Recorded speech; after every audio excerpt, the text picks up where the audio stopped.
standing. Flag no fail.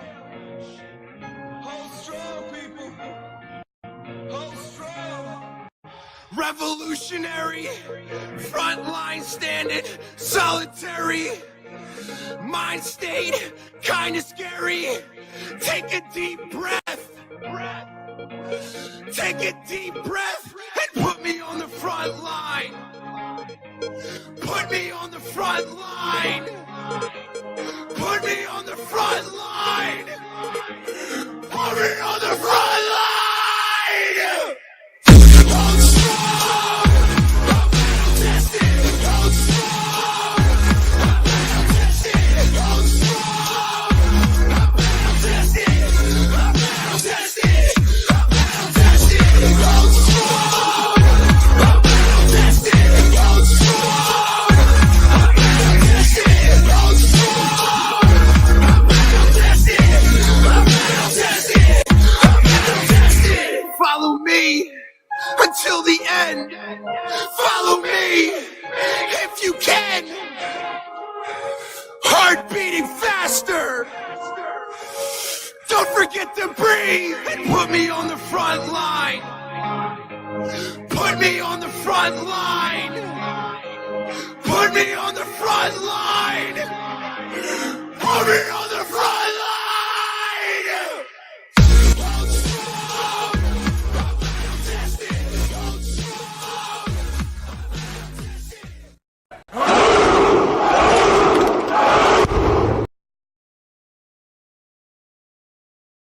What is up? What is up? We're back. All right. So we got some interesting topics to go over today. Like I said last night was kind of like my see where my settings are at. Still doing a little bit of adjusting. So you guys let me know if my audio is it's kind of low or it's not working for you guys. Go ahead and fix it. See, let me pull up this chat so I can see what's up to everyone who is back in the house. Yeah, again, let me know if the audio is good. So we'll say, what's up, Karen B? How you doing? Peanuts, how you doing, sir? Thanks for coming back. Himawari, Origin, what's up? What's up? I know I had a few more people. I know Near Base was here. Basically, like I said last night, gonna get everything more structured. May even get a little bit more aggressive with this proven flat Earth, because at this point, why are we BSing anymore? We're gonna go over quite a few things. We got Gary. I got Gary on the hangout already. See if we can get some more people on here. What was supposed to happen was supposed to have a debate with a guy from the Google Plus, guess you would call it Google Plus side of everything. And let's go ahead and I'm gonna go ahead and show you guys basically what happened, what went down. That way you guys can see also see what happened with this this unfortunate soul. Give you guys a little background so it doesn't sound like I'm just rambling on. So basically, we all know about the Google Plus communities, whatnot. Go ahead and share this on the screen. Let me know if you guys, my audio is good still. More importantly, let me know what you guys think of the layout. Oh, Origin, we're gonna get into that. Like I was saying last night when I was doing my little tester stream, I'm going deep. I want to debate more. I want to just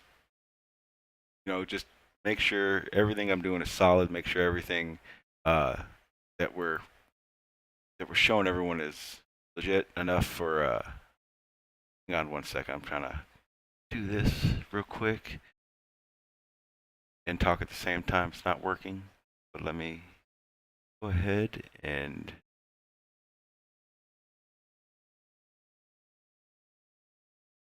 All right, there we go. Now we're back to rolling.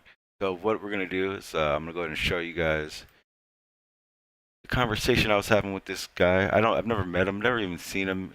This is one of those new, I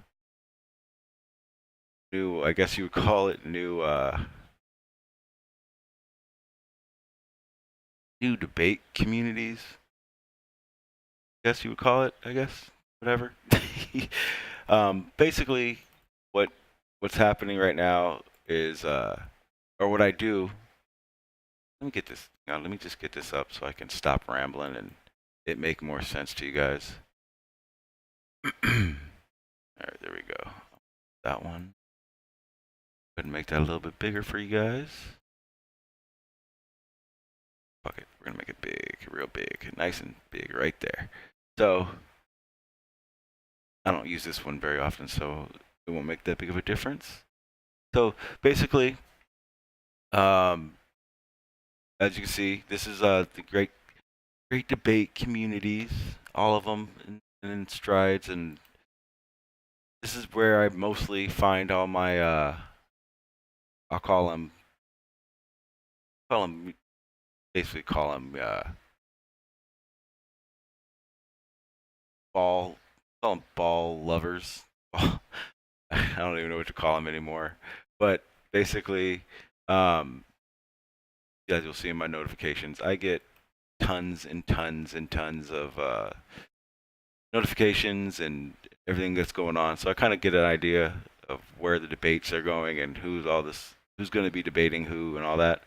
But what I like to do is I like to join these communities, debate communities, and usually I usually throw polls, choose what you think type thing, and get an idea of what these people think and how they think basically. This is the guy that was supposed to show up and debate. I don't know where he's at. I don't know how if he still wants to. I don't know. Going to the post right now real quick. So this is the post. Let me go ahead and make sure I get everything. Gotta have the chat up at the same time because I can't see what's going on without it. So let me pull this up real quick. Put this over here.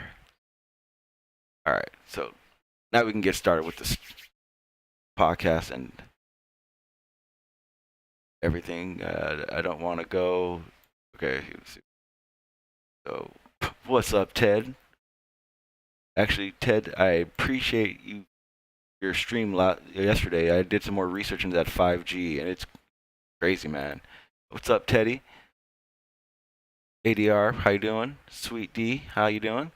Yeah. So now that I've got everything back to kind of organized, seeing how that guy didn't show up, I can actually talk and it makes sense and me not be babbling on. So here we go.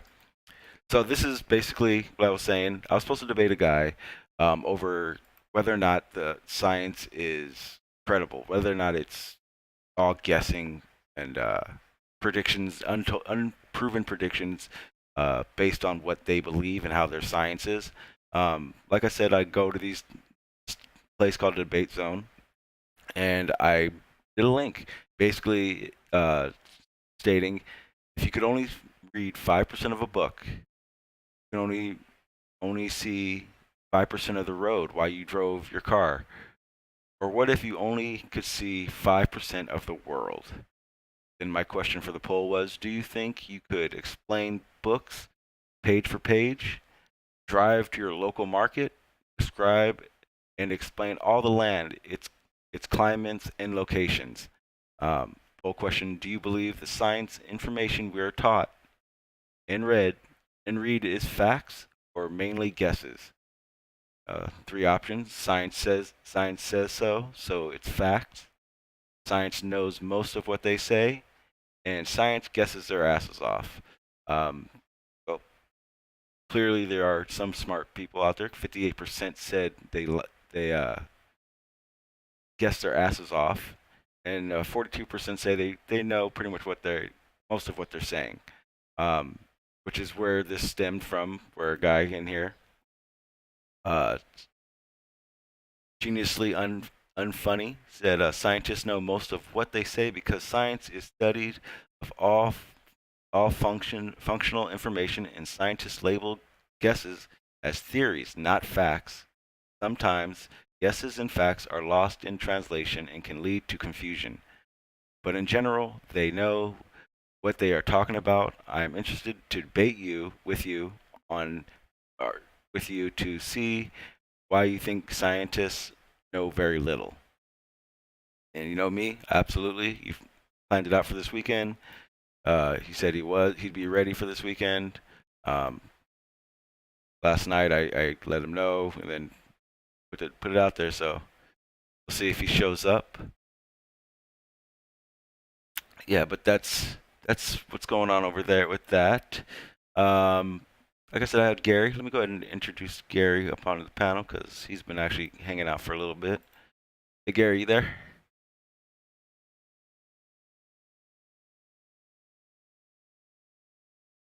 He's here, but I guess he's away from his phone, so we'll wait until he comes back. And then, yeah. So what I want to do is we're gonna talk about everything going on. I usually have my topics list up here, but I took them down based on the fact that so much changed, and I'm gonna be basically, um,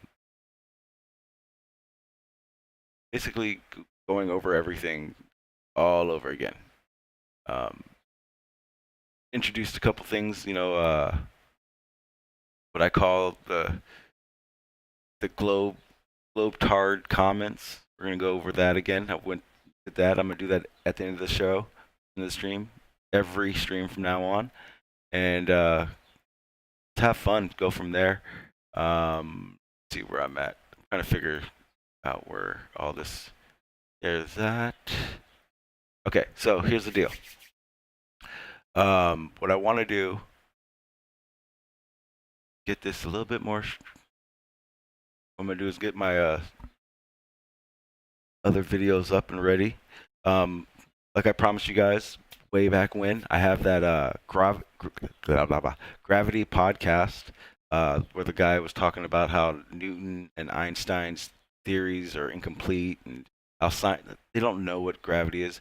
And the main reason I want to play this is so that people can actually hear um, actual physicist, someone that's studying to be, or I don't know if he's studying or how long he's been exactly, but the guy's been doing it for a while, and how he says science is the guessing game. It's all predictions. They don't know really what's going on. Um, we're gonna go over some DARPA weapons that you're using and plans they have. Uh, what else do I want to go over? I want to go over 5G. What was that channel? He went over that yesterday, and I want to touch on it again just because it's a big deal and it's a lot more dangerous than I thought was. So I'm definitely going to be pressing the 5G issue. Let's see. Go back into the chat, make sure everyone's good. Hear me and everything. Okay.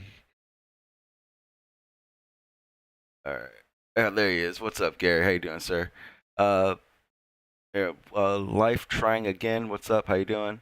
The 5G issue is the health risks behind the 5G that they want to put up everywhere. It's pretty damn dangerous, and it's their health risks are crazy. The 5G towers that they're going to be putting up, it's or any company that's putting up 5G. 5G in general is dangerous. The companies that, yes, the hertz frequencies that they put off.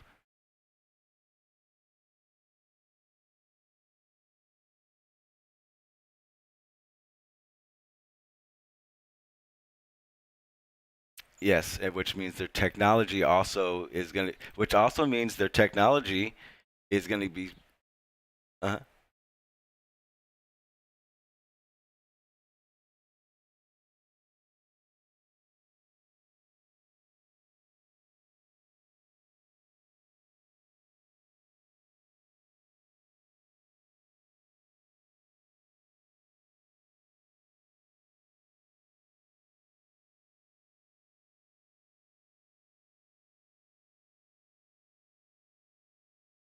okay, so that in itself is basically why I'm doing this stream, as well as my boy, what was that channel?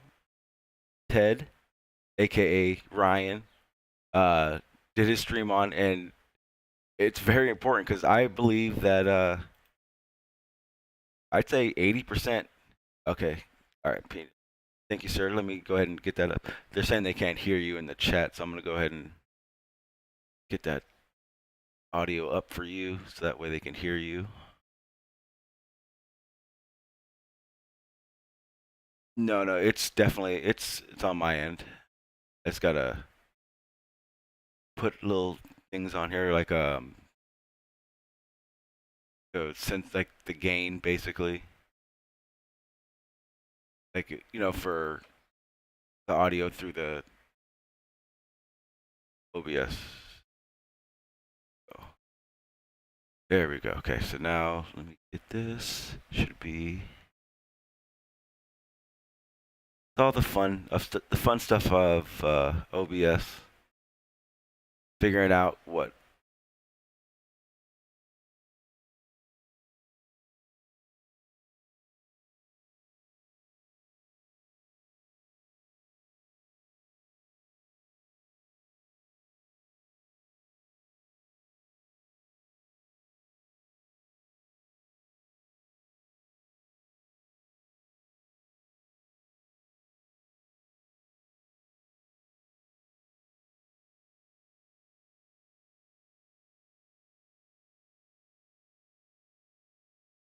Yeah, but see, here's the problem, Gary. You understand that the same way you go to, for instance, go to the dentist and get get X-rays, and when you get those X-rays, one second, my apology, I gotta too many windows open. I gotta close a couple of them. Okay, so when you, all right, Peanuts, you should be able to hear them good now. Let me make sure this audio is good so they can hear you.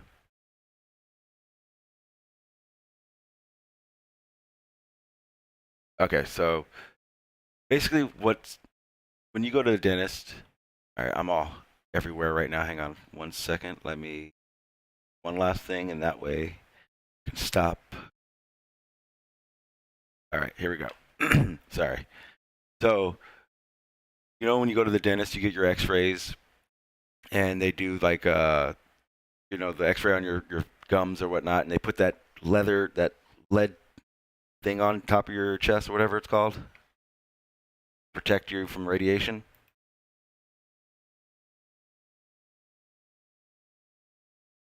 Uh, yeah. Okay. So basically, you understand that that's the same thing as basically them using 5Gs, 4Gs, these frequencies, these megahertz. You understand it's the same thing, right?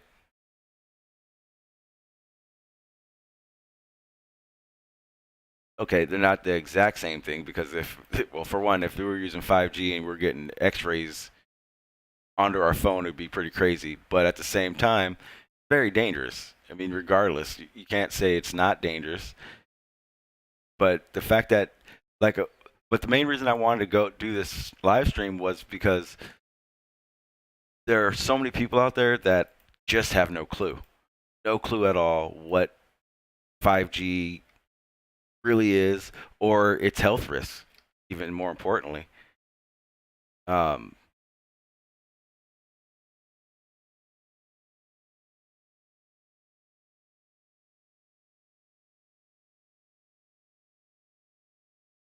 okay, we'll be more. I'll be more specific with who I'm talking about. When we're talking 5G, we're talking 5G in general. 5G cellular communication. Why doesn't it make any sense? Because I'm gonna show you. I'll show you video. I have video of everything that I want to go over, and basically the proof. Gary, you know I'm gonna come with some kind of proofs of something. Okay.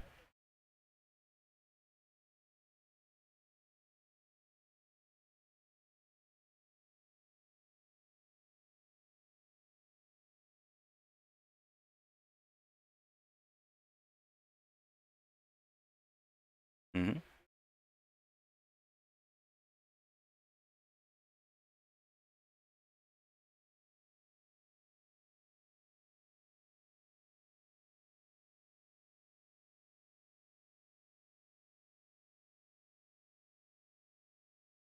So understand.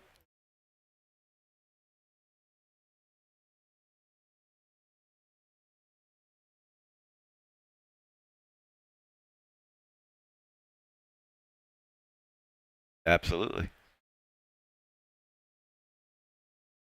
Oh no, no.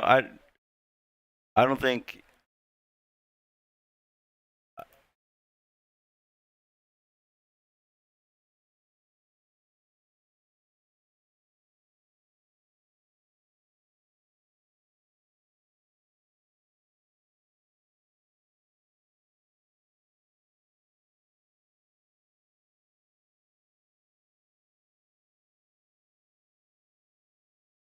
Okay. Well, the 5G technology that they want to use, and what you're saying. Okay. So understand something. You want to use it as all these different companies. That's great and all. The problem is, it's not just a company that's coming out with 5G. They, no matter what it is, no matter what you're talking about, you're making it seem like Sprint is coming out with 5G. AT&T is coming out with their 5G. It- okay, so you do understand that all all these companies, they all the exact same, like the exact same carriers, right? Like same cell phone networks, towers, and everything. Sprint, AT&T, they all piggyback off the same people. And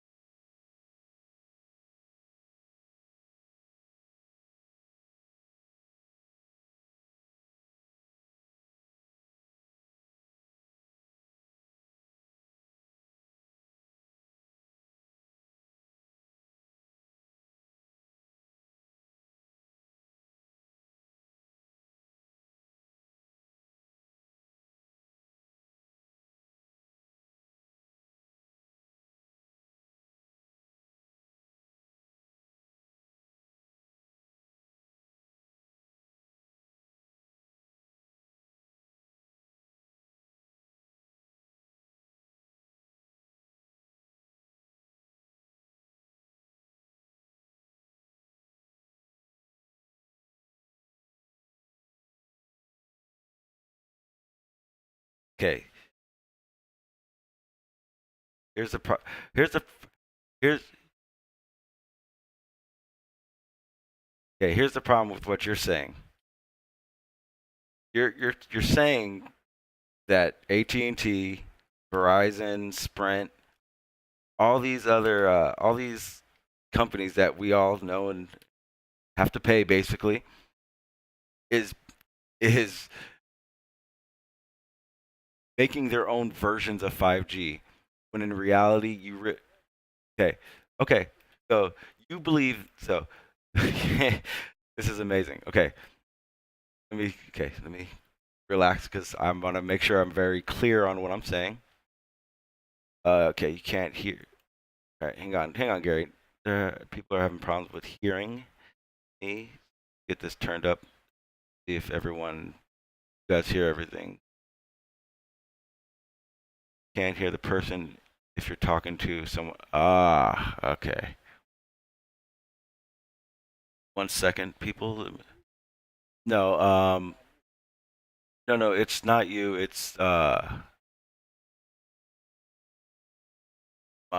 settings basically. I got to get everything set up right a little bit better so that way they can hear. Everyone can hear you. No one can hear what you're saying at the moment. But it's not you. It's my settings, which doesn't make sense because I'm. Put a gain filter. All right, this is what I'm gonna do. I think you guys should be able to hear. Let me know if you guys can hear them in a second. I'm gonna. All right, go ahead and talk real quick, Gary. See if they can hear you now.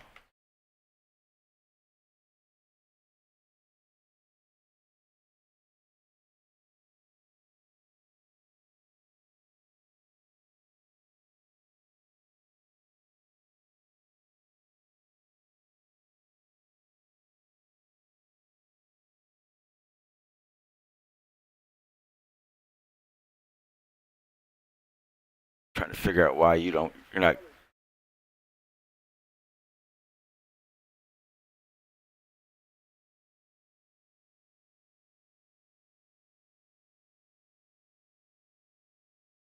Hang on, Gary. Before you, hang on 1 second. I don't want you to keep going and no one can hear you. 1 second.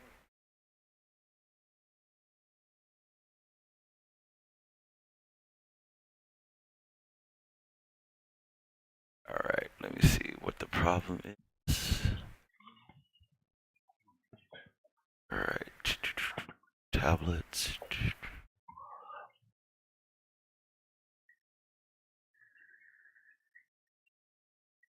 All right, so now I believe everyone should be able to hear you. You guys, all right. Can you hear Gary right now? Go ahead and talk real quick, Gary. Oh, okay.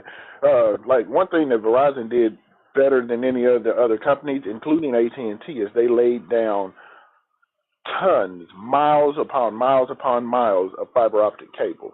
They did that before anyone else did. It was ultra expensive at the time they did it, and they did it before anybody. And they have the largest network of fiber optic cable than anybody.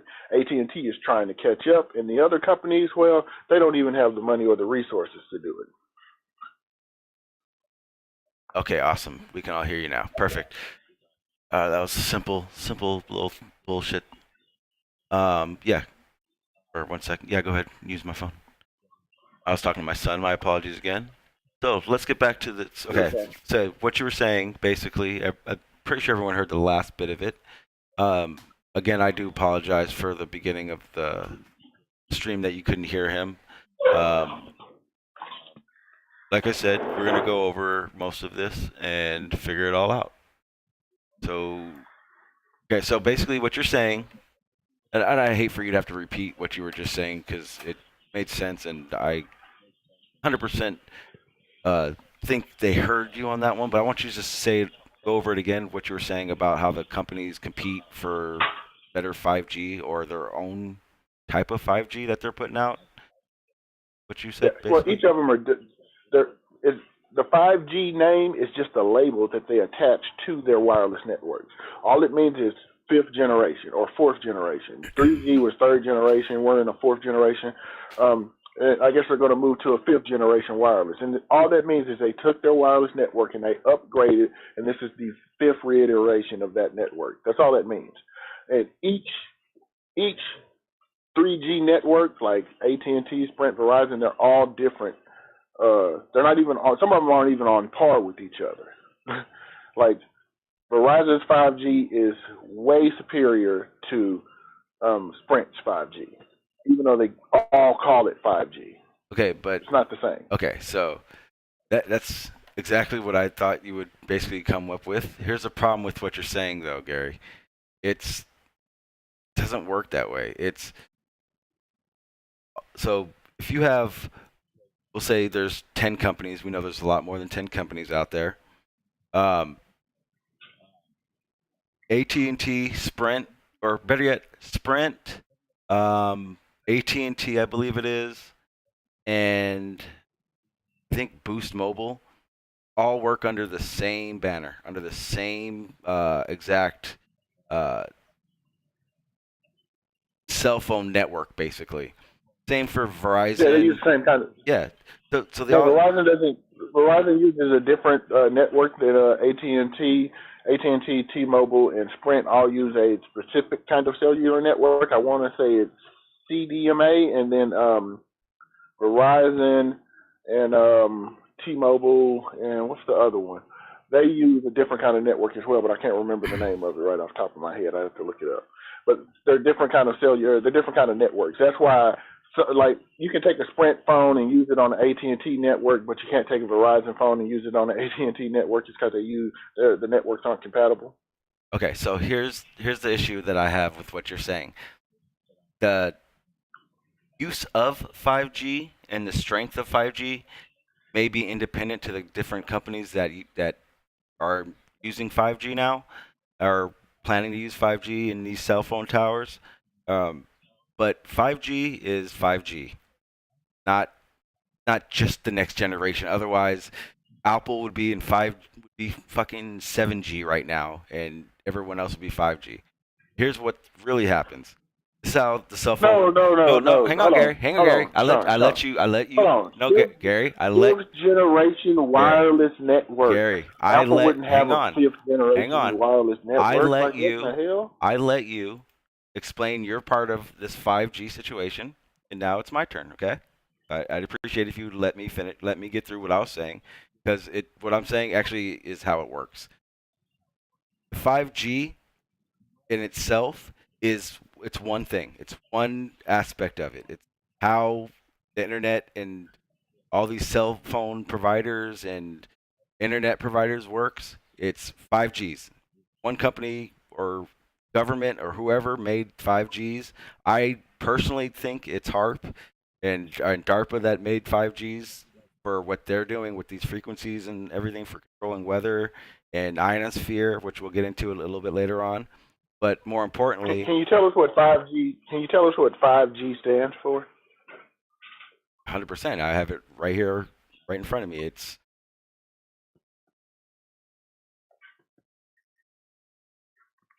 is. Because if it's anything other than fifth generation wireless network. Fifth generation wireless systems, abbreviated 5G, are improved wireless network technologies developing in 2018 and later. The primary technologies included millimeter wave bands and other performance at as high as 20 gigabytes per second, massive multi-independent multiple outputs, offers performance up to 10 times current 4G networks, low-band 5G and mid-band 5G use frequencies from 600 megahertz to 600 gigahertz. Yeah, so basically that's what everyone says it is. Fifth generation wireless systems. It's much better than 4G. Actually, it says it's right, but not every cellular company uses the same wireless system. That's the whole thing. It's like you're saying you bought a computer, and I bought one with a 500 gigahertz processor, and the old computer had a 300 gigahertz processor, but they're all the same. Okay, but here's the thing. Here's what you're not getting, Gary. 5G is 5G regardless. You're acting like stop. You're acting like Sprint made their 5G, AT&T made their 5G, and it doesn't work that way. 5G. And that is exactly how it works. That's why the numbers aren't even the same. That's why I was just telling you. Verizon's 5G is supposed to be somewhere around 800 megabytes per second. That's on a cell phone. Right now, the speed is like 25 to 30 megabytes per second. They're almost getting up to 100 megabytes per second on your cell phone. That's what a fifth generation wireless system will get you. But if you go to, say, T-Mobile, their fifth generation system is going to be what Verizon is offering right now. They're like 2 or 3 generations behind Verizon, but they call it 5G. It's just the name. They're selling you the same thing they're selling you the 2 different products with the same name, thinking you won't notice the difference that, hey, this one here goes 10 megabytes per second, that one goes 80 megabytes per second. There is a huge difference between the networks. I don't know how to explain it to you. Like right now, 4G on T-Mobile is like 3G on. Well, it's not even 3G. It's like 2G on Verizon. 2G service that Verizon used to offer probably 10, 15 years ago. That's what they're still using. They're trying to catch up to where Verizon is. But they call their service 4G, no matter how fast it is. Okay, well, They all call it the same thing, even though they're different. One's faster, one's slower, one can't even handle as much data as the other one, but they all call it 4G. okay. Are you ready for the explanation of what's really going on rather than just the Gary idea? It's not a Gary idea. It's common knowledge. Anyone can look it up. It's a Gary idea, for one, because just like you're basically telling a Sprint versus AT&T commercial, when in reality this is much bigger than a Sprint AT&T commercial. I read off what 5G was. You said that basically that cell phone companies have their own versions and speeds and this and that. Well, that's the difference with 5G. 5G is a different animal, period. Here I've pulled up. I'm not sure if you can see it on the watch page of YouTube. I pulled up a list of mobile phone generations. So I have everything from 1G to now 5G. And I'm going to read the 5G one. 5G is a generation currently under development. It denotes the next major phase in mobile telecommunications, blah, blah, blah, standards beyond the current 4G 4G IMT advanced standards. Data rates of several tens of megabytes per second should be supported for tens of thousands of users. 1 gigabyte to be offered simultaneously to tens of workers on the same floor. Several hundred thousands of simultaneous communication to be supported for massive sensor development. Signal. Yeah, see, I'm not seeing anything with Next Generation Mobile Networks Alliance feels that 5G should be rolled out by 2020 to meet business and consumer demands. In addition to simply providing faster speeds, they predict the 5G network will also need to meet the needs of new use cases such as the Internet of Things, as well as broadcast-like services and lifeline communications in time of disasters. Okay, so that I just read what the whole 5G thing is for as the mobile aspect of it, and they didn't say anything about one company or another. I'm going to go to this next one where it says Next Generation Mobile Networks Alliance, or the Next Generation Mobile Networks Alliance is a mobile God damn it, is a mobile telecommunications association of mobile operators, vendors, manufacturers, and research institutes. It was founded by a major mobile operators in 2016 as open forum to evaluate candidates' technologies to develop a common view of solutions for the next evolution of wireless networks. Its objective is to ensure the success commercial launch of future mobile broadband networks through a roadmap of technology and friendlier user trails. Its office is in Germany. Okay, so again, this is a company that is done nothing but focus in the next generation of mobile networks with 5G and then beyond 5G. They're not saying, we're buying some from Sprint. We're buying some from over here. So this is how it's going to work. So I've now shown you that 5G it's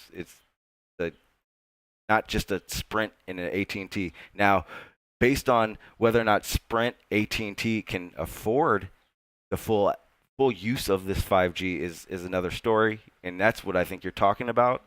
But when it comes down to 5G, it's a technology that the phone companies and all these major players, internet, cable, all of them have an opportunity to use.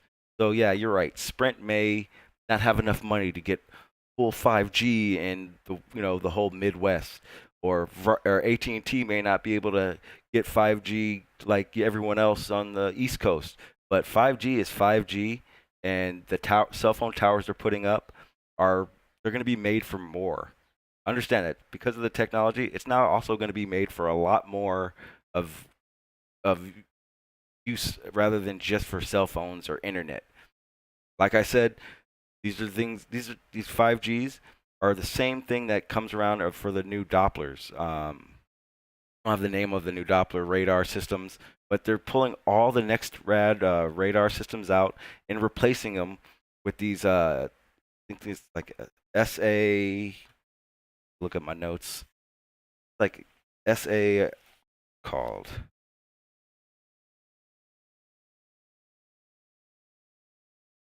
It is. Oh, here it is exactly. Oh. To be exact, they're replacing all NextRads. Remember, NextRad was these big things. Now they're replacing these NextRads with it's basically called AESA. It's a high. What is it? Okay, it's a stationary panel, no movement or parts.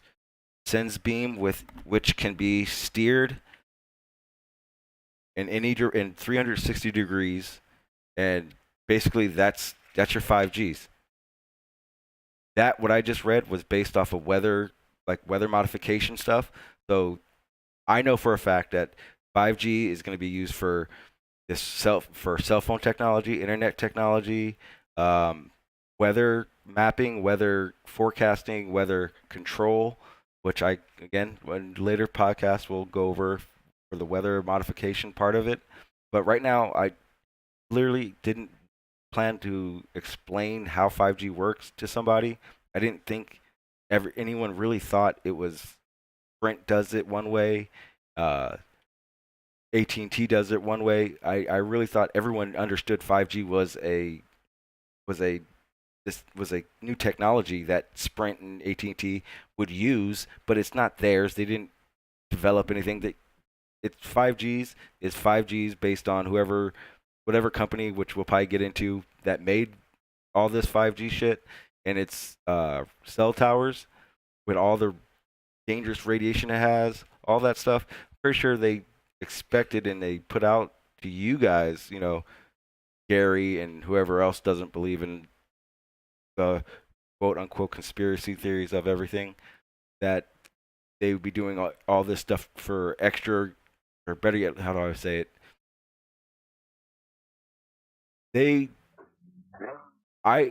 For the mass population of people who don't realize conspiracy theories can be real, I get how they would think like Gary does and think it's 5G is just a cell phone company battle between who's going to have the best, and that's it. It's all good. It's much more than that. It's this internet, broadcasting, weather modification. But here's the dangerous part. It's to do all these things with these frequencies, just like your microwave, cell phones, they all send out this radiation. Well, everything that's going to be all pumped up from this super fast download speed internet to all this wonderful bandwidth that we're going to have, the frequencies coming out of these things is extremely dangerous, and they want to put thousands of them up everywhere around town. Like I was saying, Ted from what was that channel? Please go subscribe to him. He did a stream yesterday about this, and he showed videos of basically people who've done their research that don't want these things in their neighborhoods. And of all the places it could have been, it was actually a fire station that called the news company and said, hey, we don't want these 5Gs. It's dangerous. So with that said, Gary, I'd like to ask you one question before, I get into the dangerous parts of this. And I want you to be honest, and I want you to only give me this answer. Please do not go on to a long rant, because I really would like to get this said without you going on another tangent. Do you understand that what the frequencies put out from 4G compared to 5G are so much smaller that this wasn't an issue before now, where 5G is so dangerous that it's actually has health risks to it?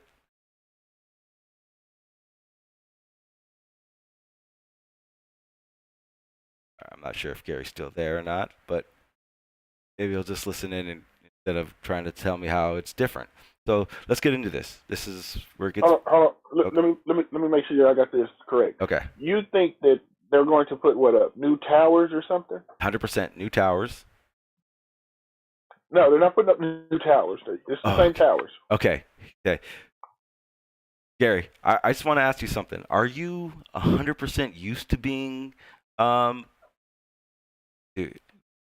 Are you used to being like just proven wrong? Do you know the thing that gets changed is like in the phones and then in the network? They use the same towers. You understand that, right? They don't go put up new 4G towers. Okay, so here. Oh God, jeez, Gary, this is gonna be embarrassing for you, buddy.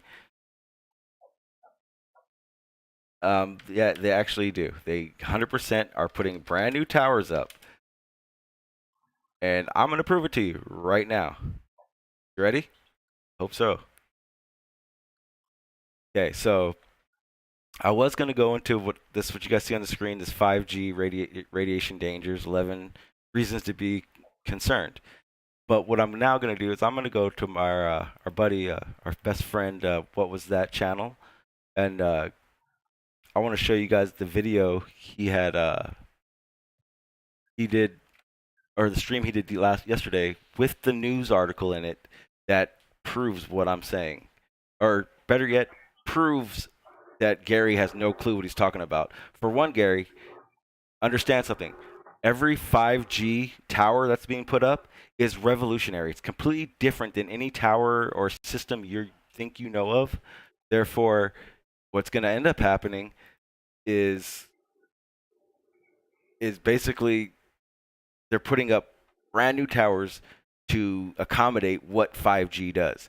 5G is so much better. Hang on, so much better, and so Sean, much. And first of all, you're saying 5G is some kind of Uber thing. Like everybody has the exact same 5G, even though you've been shown that that's not the case. Okay. 5G is different by company. It literally means fifth generation wireless system. So whichever system you're talking about is their fifth reiteration of it. That's all that means. But everyone calls their system 5G. Because if you called it 3G, nobody would want it. It's just the damn label.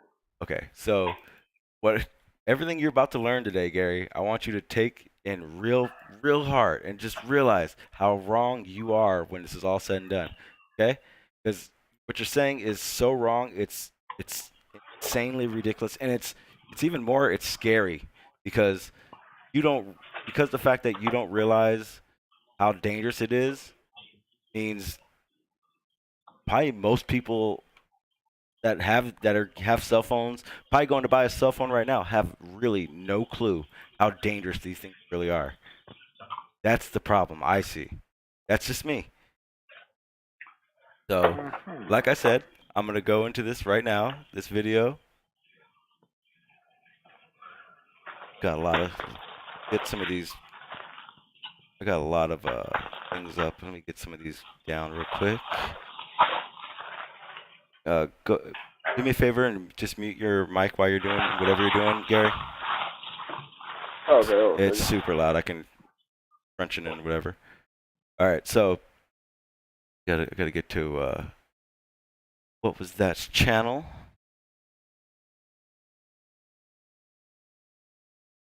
And I do apologize for the lag. This part was not planned because I honestly thought that at least Gary had a good rough idea of how things worked in the world when it comes to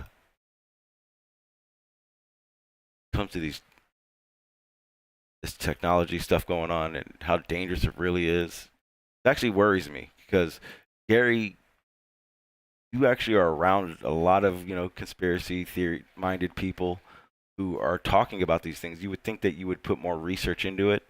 I'm hoping, if anything, that this stream will be one of the streams that make you really realize how wrong your perception of how everything is around this world is.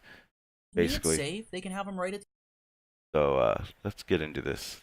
Find it real quick. Perfect. Go ahead and share.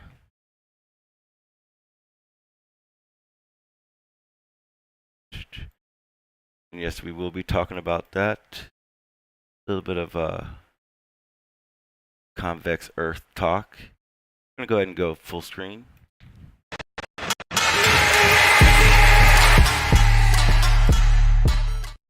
So let's go to what was that channel where, I mean, as perfect as you possibly can, explains 5G and what's going on with the dangers of it. I'm not going to play the whole thing. I just want you, Gary, I just really wanted you to see mainly the news report of what's going on in LA, and also hearing them explain that these towers are brand new. And I'll go into that as well, because obviously they are putting in brand new towers because of the brand new technology. So here we go with again, go sub to what was that channel. He breaks things down. He has a real good eye for things that just don't seem right. And like I said, a lot of the stuff I'm going to be getting for today's stream especially is going to be from his channel. So I suggest you guys go sub if you haven't already, and check out his stream when he goes live. Back in 2001. Let me see. Do they have these videos? I don't know. They were using GPS. They welded GPS trackers onto this beams to make sure they got to their destinations. Now, what is the importance of having GPS trackers on a beam? Just some metal, some scrap metal, to make sure it gets to where it's going. That's pretty interesting to me. Was it really valuable steel, or did it have indications of foul play on it and they need to get rid of it? I don't know. I just know that they need that steel out of there very quickly, and they needed to make sure it got to where it was going. Exactly. Ignorance is bliss. Yep. Cognitive dissonance. Yeah. Yep. I have what I consider really good arguments for certain things, and I'm wrong sometimes. Don't get me wrong. But there are just some things that are irrefutable. So let's see here. Let's check out. I want to check this out here. Okay. Let's talk about some 5G. I'm just going to close out some of my browsers because browsers eat up my memory on my computer, and I don't want it to glitch or freeze or anything like that. So let's see here. Okay. All right, we're going to take a look at a clip here.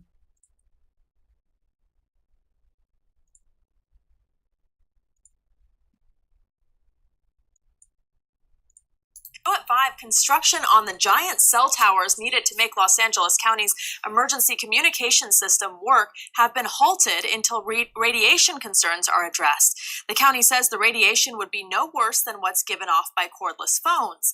Eyewitness News reporter Carlos Granda is live in Altadena with both sides of the story. Carlos? Well, behind me, you can see one of the new towers. It's located at the Altadena Sheriff Station, and it's right next to Fire Station 11. But firefighters and residents say this was pushed through without public input, and they worry about their health, and they worry about radiation. Dozens of firefighters came to the Board of Supervisors to let them know they don't want cell towers where they work. The proximity of the towers and people living next to the towers is of grave concern, but it's a very complex issue as to how those radio waves affect people all the way up to 3 miles away. The towers are going up at fire stations and sheriff stations, part of a new high-tech communication system to help first responders talk with each other. It's being planned by LA RICS, the Los Angeles Regional Interoperable. So I just wanted to pause it real quick and just see if, Gary, you're getting so far that these are brand new towers that are going up. I want to make sure you understand. Are you playing a video or something? Because I can't hear or see any of it. Yeah, I just started screen sharing. I should be screen sharing to you. Yeah, I don't see or hear anything from you. Why is this working right? Should be definitely seeing what I... So let me go to screen share. Well, I understand what you're saying. I understand that they put up new cell phone towers. I'm not saying the issue with that. No, well, first of all, let's get one thing straight. You did say, and I repeat, you said that they're not putting up new towers. You said they are... Hold on. I said they're not putting up new towers for 5G. I didn't say that they don't put up new towers. They build new towers all the time. But those new towers will also be able to transmit their 5G signal. The old ones will be able to transmit the 5G. Wait. So before you carry on and go back on what you were saying, what you just said is basically you didn't say that they're not using the same towers. You didn't say that they're the same 4G towers, just now going to be made 5G. You didn't say that? The new 4G towers. Wait, what are you talking about? Hold on, back up, because you can said, me now. I was explaining that the new towers, the new 5G towers, are being put up, and they want to put thousands of them up around multiple cities.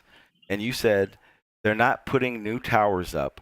They're using the same old 4G towers, just now using 5G technology. Is your exact words? No, my exact words were they don't build new towers to make it 5G. You don't have to build a new tower to make it 5G. You can retrofit the old ones for 5G. Okay. You don't have to get a new tower. Okay, well, just so you understand, they're putting new towers for 5G. 100% new towers because they're putting up new towers now, but guess what? Those new towers... Hold on. Those new towers can use 5G and 4G signals, right? And all they do to the ones that are just using 4G now is make them so they're 5G capable. That's all. Yeah. Okay. So what you need to understand is, and I'll show you after this video, the difference between these 3G, 4G towers and the new 5G, because they are different and they're completely different, just so you understand. But let's continue the rest of this video so you can get an idea of what's really going on. Well, Sean, the way I know that what you're talking about, the towers don't make any sense, is because other cellular companies use the same towers. And so it mainly has to do with the signal being delivered, connecting your phone to a specific network. Okay, but that's okay, I understand what your mainstream idea of cell phone towers and 5G and 4G is, but here's reality now. Communication system. We are looking at 177 sites. 51 sites are currently in construction, with 8 of them having been completed. What exactly can happen? The thing you seem to be held up on is seemingly the name of the technology, or what they've named the technology. Since they slapped the label 5G on it, you think it means the same thing, which is odd. Okay, well, for one thing, Gary, no. It's like you're making an argument, and you might as well be yelling, what are they going to do with all these new SUVs? And the SUV. Well, no, a Yukon is totally different than a Durango. They're not the same thing. Okay. Just because they call them SUVs, let me explain something. Completely capable of doing the same thing. Okay, let me explain something to you that's very clear that you don't understand. You don't understand what is going on. I understand. No, I just think you're wrong. Here's the problem. Here's how I know you don't know what you're talking about. Because you're sitting here explaining to me that 4G and 5G is basically the same thing, except for 5G is obviously the next generation in this cell phone technology. You're telling me that because they already they have so many 4G towers already up, they're not going to replace them with these brand new towers that for 5G because they can just retrofit the 4G ones. Not true. First of all, let me ask you something. and understand something. Let me ask you. No, hang on. I've let you go on, and every time I started, you cut me off. You cut me off in the middle of this video that is proving you wrong already. And here's the thing for it. 5G isn't just your cell phone, Gary. It's not just. It has nothing to do with just your. It's not just a cell phone. It's not just AT&T and Sprint. This is bigger than that. 5G is cell phones. It's the weather. What is it? NOAA, whatever the hell it's called, the weather organization. I don't even know why the name's fucking off the top of my head. I know the company because I dream about them all the time, but the national got me all scrambled up again. You can't do this, Gary.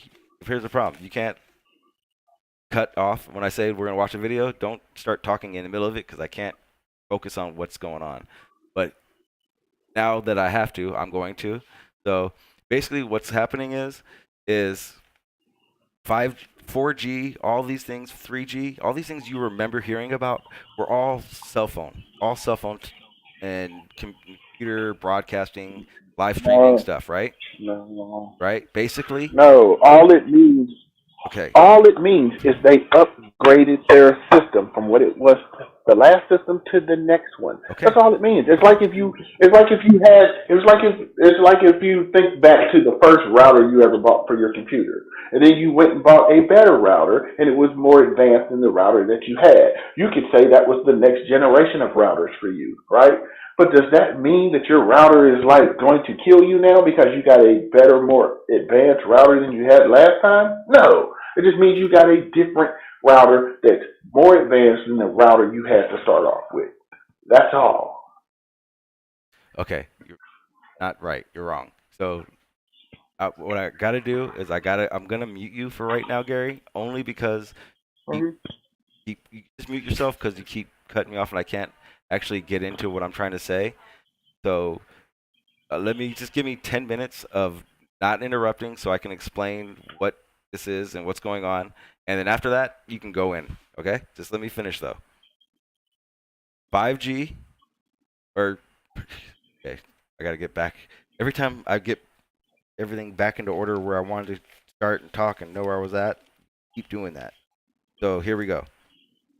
4G, when you talk in 3G, 4G, all these other generations of internet frequencies, those were all good and dandy before, but like technology, 5G is a whole animal to itself. We can go and look and see what dangers are for 3G and 4G radiation. And the reality of it is, Gary, you're not going to get anything as dangerous as what we got now for the reason I'm about to explain to you.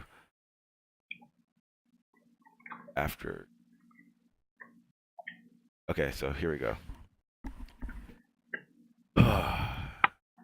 Back to this. Let's just go through this video real quick, then I'll explain. Interoperable communication. Of firefighters came to the Board of Supervisors to let them know they don't want cell towers where they work. The proximity of the towers and people living next to the towers is of grave concern, but it's a very complex issue as to how those radio waves affect people all the way up to 3 miles away. The towers are going up at fire stations and sheriff stations, part of a new high-tech communication system to help first responders talk with each other. It's being planned by LA RICS, the Los Angeles Regional Interoperable Communication System. We are looking at 177 sites. 51 sites are currently in construction, with 8 of them having been completed. What exactly can happen during a major crisis or natural disaster? We lose cell sites. We lose the ability to communicate when we need it most. But some firefighters and residents say they're worried about radiation exposure and claim these projects were pushed through without any oversight because federal funding ends on September 1st. If I don't sue, somebody will. I'm going to protect my babies, 3 babies under the age of 3 under my roof. You know, it's just we're not sure, like, exactly what's going to happen. Is there cancer, effects? If I thought that this posed a significant health concern to the firefighters, I would raise that concern to the board. The Board of Supervisors agreed there's still too many unanswered questions and concerns and decided to stop construction for now at fire stations, and they criticized the planners. This is stupid. And again, the point how we got this far, and I don't know if is irresponsible. And supervisors said they need to figure out if there are any alternatives. They're also going to ask the federal government if there's any way to get an extension so they can still get that federal. So here you have people that are showing symptoms. They know what's. Okay, so we obviously.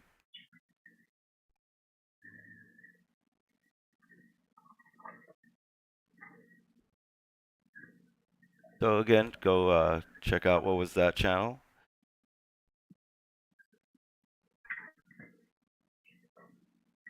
Okay, so like very clearly,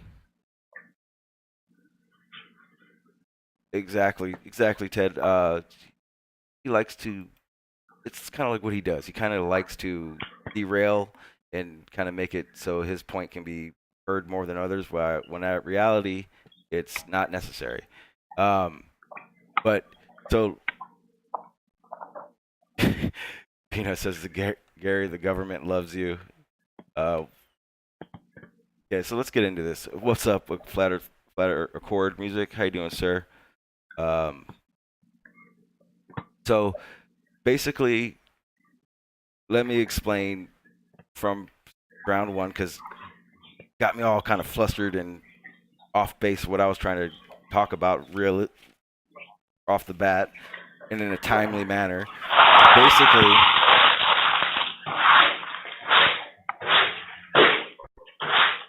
do me a favor, mute yourself, Gary. You're extremely loud. Sorry. Thought I was muted. No. Okay, so here's the lowdown on it all. We're going to get into it. Okay, so 5G is basically, yes, it's the next generation of 4G. Difference is like most other technologies, it's now retrofitted to do more. The fact that it is part of the Weather Association or organization or whatever the hell you want to call them. This is kind of stuff I was trying to show Ed on the other one. But okay, so get back to here. And I was gonna hold off on the panel until I got all this out, and I knew I should have, but I didn't. My bad, people. I apologize. But I'm gonna go. We're back on track now. Got him muted. He's not gonna cut me off. Here we go. So 5G is obviously the next generation of 4G. I've probably repeat that 7 times, so I'm gonna stop repeating that. But now, like, instead of it being just for cell phones, just for broadbands, all these little cute wireless things that people like Gary and everyone else thinks numbered in the G is used for, it's much more than that now. It's cell phones, it's the internet, it's television, it's one of the main things 5G is coming out for, and I 100% believe this from research I've done and the things I've said enough that I think you guys should get and basically understand with the technology, or understand what I'm talking about when I'm saying these things rather than having me go into it so much. 4G doesn't work with the weather companies, agencies. 5G does. The National Oceanic and Atmospheric Administration, that's the NOAA, that's basically everything. That's who every weather news, what do they call it, weather forecaster that is giving you its forecast gets its information from. Every single one. It's not in whatever area is are they in, blah, blah, blah. It's literally every single one. See if I can go ahead and screen share what I'm doing right now so it makes a little bit more sense. God,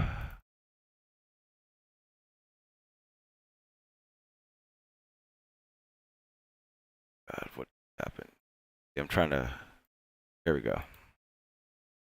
So this is the National Oceanic and Atmospheric Administration. This is basically who tells every weather station, every weather tracker, everything, what to tell us, basically. What forecast is going to happen, what may or may not happen. And basically, that's because they're a government agency. They're backed by Raytheon, Boeing, HARP, DARPA. All of them have a little finger in this weather agency that tells every city's news weather what to say and what they can't say. I've put that out there before where there's actually a gag order that the government has on all these weather organizations saying they can't say what's really going on within, man-made weather, cloud seeding, or anything like that.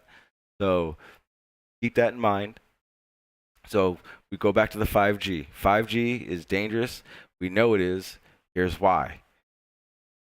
So let's go into it. 5G, the super fast download speeds. This is what gets people like Gary, gets the majority of the people who hate buffering and no signal. This is how they get them in there so they don't see the dangerous part. They see this. Super fast download speeds. 5G, lots of promises. Keep us in our homes, schools, workplaces, cities, parks, and open spaces. Over 1 trillion objects around the world. It promises cars that drive themselves, washing machines that order their own washing powder and softener, plus, of course, super fast downloads and streaming. I mean, that's all wonderful right there. That sounds great, if you ask me. Anybody against that gotta be a conspiracy theorist or a flat earther, right?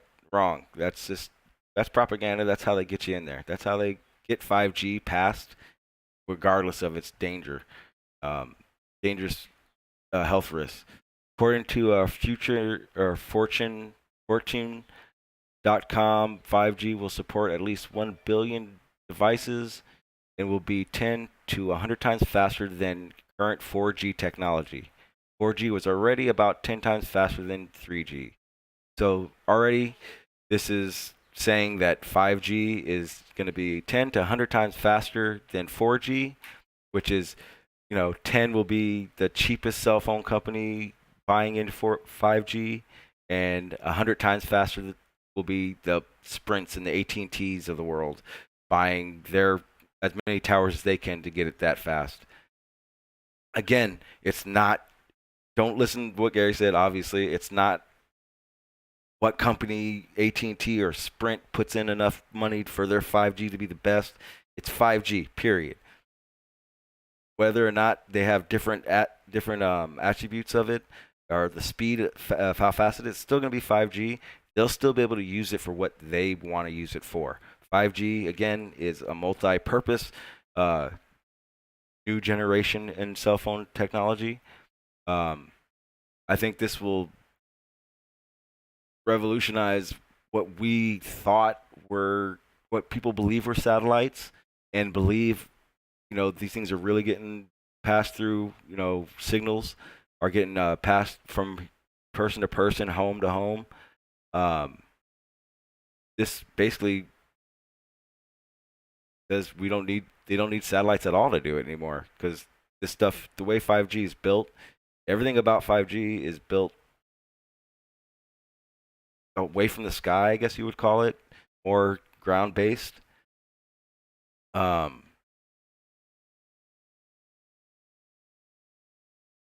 really want to have to go through the whole explaining what 5G is or the dangers of it, because we all know. But like I said, Gary opened my eyes to the fact that people really have no clue. So let's get into nitty gritty, the dangerous parts of these things. United States leading the way for 5G at the June 2016 press conference, where Federal Communications head Tom Wheeler announced the opening up of low and mid and high spectrum. There is no mention of high. Oh, okay, here we go. This is the fun part. This is where, like cloud seeding, whenever I was doing cloud seeding reports, and the silver iodine, they were saying was perfectly safe. It was wasn't something that could be combustible or be a real health risk. But reality is that silver iodine kills saltwater life all the time, nonstop. Like, best way I can explain it is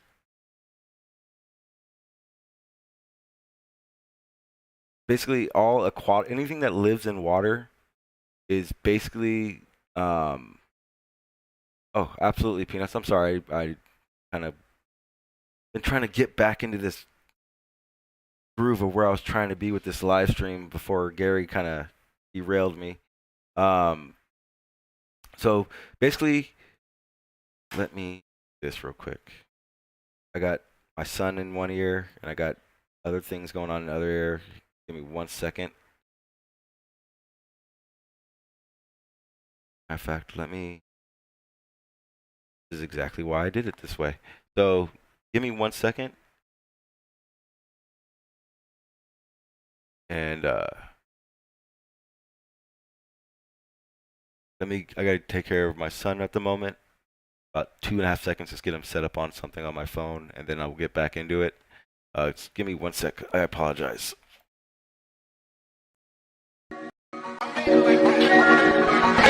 Yo, we live? Oh yeah. Check me out, man. Yeah.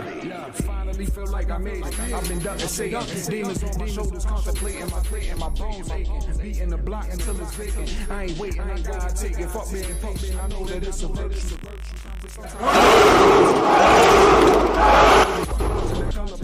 Don't let them curse you. Free your mind. This shit was done by design. Second time, you won't find your DNA is no different than mine. See, your creation is divine. You gotta read between the lines. It's a fight to free your mind. If you don't, it could be lethal. We out here ducking evil from the same people claiming that they freed you. They just wanna see you locked down or in a box underground. Don't let them take your crown. They only do what you allow. So it's down to make my mama proud. She watching from them clowns. See her face up in my channel. The Lord give you blessings you don't know what they about. I saw that folk up in the road. I took a different route. I can't say I ain't feel like I was missing out. But everybody I came up, they listen now. Either dead or in prison now. Crazy how they can define how you living. Don't put yourself in that position. Smarten up and listen before you get a sentence and steal your independence. I hope you get the premise, cause when they end it, you can't go back and just start from the beginning. It's hard to end up winning when they put you at a deficit. Just irrelevant without the evidence. Humble as it. Hope that you remember this. I'm only saying this for your benefit. I hope that you won't never slip. You had your whole life to sit and reminisce. Sitting in that box with 3 hots in the cot. If you knew this from the start, please excuse me for my thoughts. I mean, you can only tell a person something so many times. At the end of the day, you gotta be responsible for your own actions. They say if you knew better, you'll do better, right? So all you can do is inform yourself. Just pray things go your way. That's all you can do. But some things are out of your hands. But I understand it's all a part of God's plan. I promise. But never mind that, man. Let's get back to it. Yeah. I was never worried what they do to me. I let foolery fight foolery. Don't waste money on no. Few minutes. I'll run up as soon as I'm done, baby. We'll do that. All right. I'm sorry. I apologize. Now I can get back into what I was doing and stop and back and forth and in and out of information. So get this taken care of and done. All right. So back to where.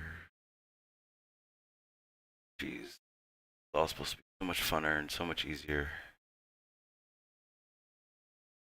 All right, here we go. So, like I was saying, go into the 5G.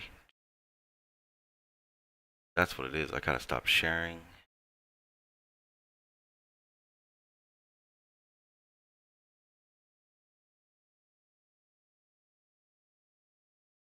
Okay, so let's get into these. What's the dangers of 5G?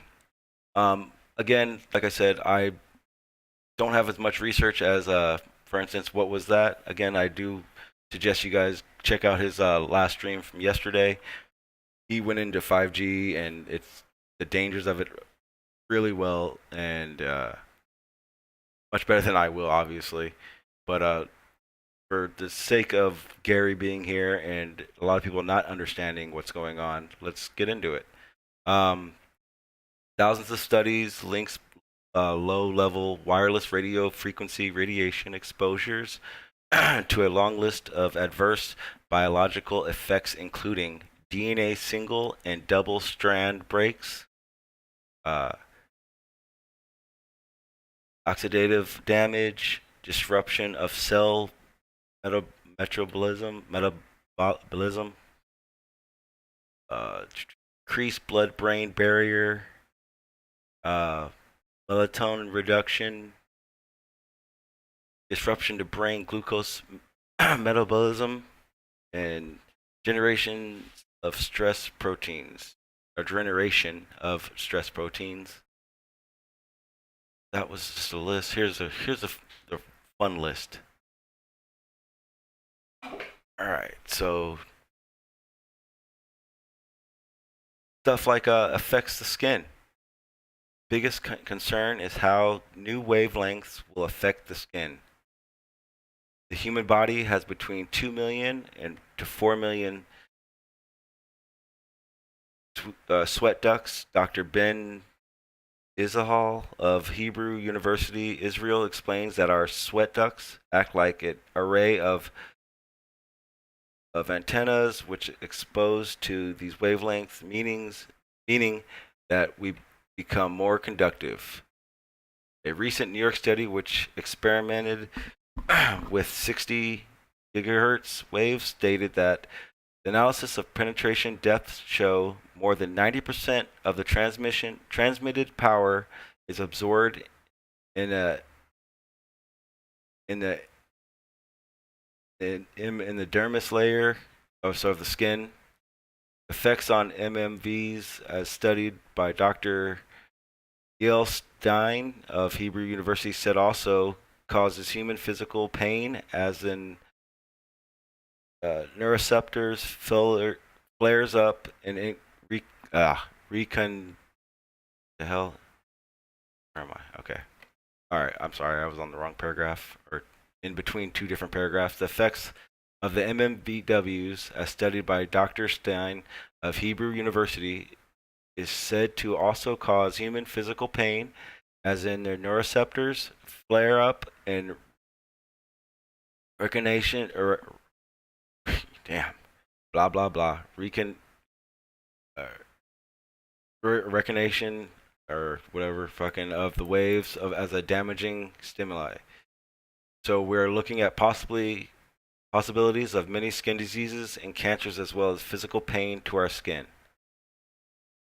So basically, these two gentlemen from the Harvard University or Hebrew University of Israel did studies on, do frequencies penetrate the skin? Does it actually does the skin actually absorb these frequencies? And yeah, obviously they do. So now they're saying that, you know, there's going to be a lot more skin diseases and cancers, as well as physical pain to our skin because of this 5G technology. And that was at 60 gigahertz. I think over here we were reading that it was much more hertz that this 5G is going to be using too. The effects on the eyes. Excuse me. Water real quick. All right, here we go. Effects on the eyes. 1994 study found that low millimeter microwave radiation produces lens occupied in rats, which is linked to a production of cataracts. So that 94, obviously, microwave radiation gave mice cataracts. An experiment conducted by Medical Research Institute found that 60 gigahertz milliwave antennas could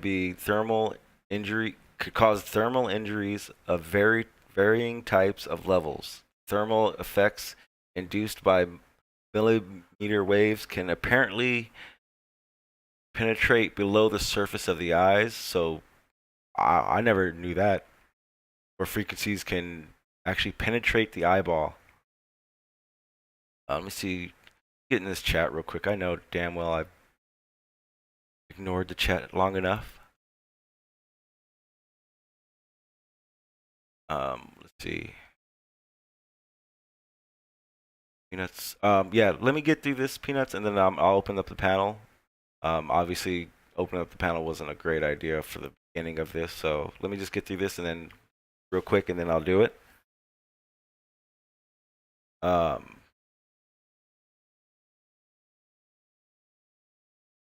You guys are saying in the chat. Yeah, I'm trying to show you guys.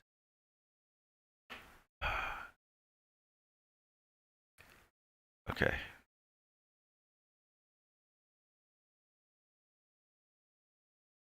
So, hey, what's up, Alan? Jimbo? What's up, Flat Trotter? Emo? ADR? Helioskeptic? Hey, what's up, man? Yeah, definitely let me get through this real quick, get through this list, and then I'll get you guys on. I just wanted to get through it so that it could be done. Number 4, effects on the heart. Remember, so just if anyone's just joining us, we're doing there's a list of 11 health risks that is due to 5G radiation dangers. Right now we're on number 4. 92 Russian study found that frequencies in the range of 53 to 78 gigahertz, which 5G proposes to use, so that's the range, impacted the heart rate variably, indicator of stress in rats. Another Russian study on frogs' skin was exposed to the millimeter waves, found heart rate changes. So basically, all these 5G studies they've been doing since the early 90s have been leading them to understand that what the radiation levels are doing to people and animals. And they still just put towers up. They still talk like 5G is perfectly safe. And we're not even halfway through this list. And between skin absorbing it, your eyes being burnt, the frequencies burning holes in your retinas are capable of effects on the heart. I mean, pacemakers are obviously affected by frequencies. Just the heart in general. So I was gonna say, if your immune system's bad, then you're gonna have some heart issues. Well, number 5 is immune systems. 2002 Russian study explained the effects of 42 hertz, or I'm not really sure what the HG one is, microwave radiation exposure on the blood of healthy mice. It was concluded that the whole body exposure of healthy mice to low intensity HF and EMR has a profound effect on the induces of non-specific immunity. So basically,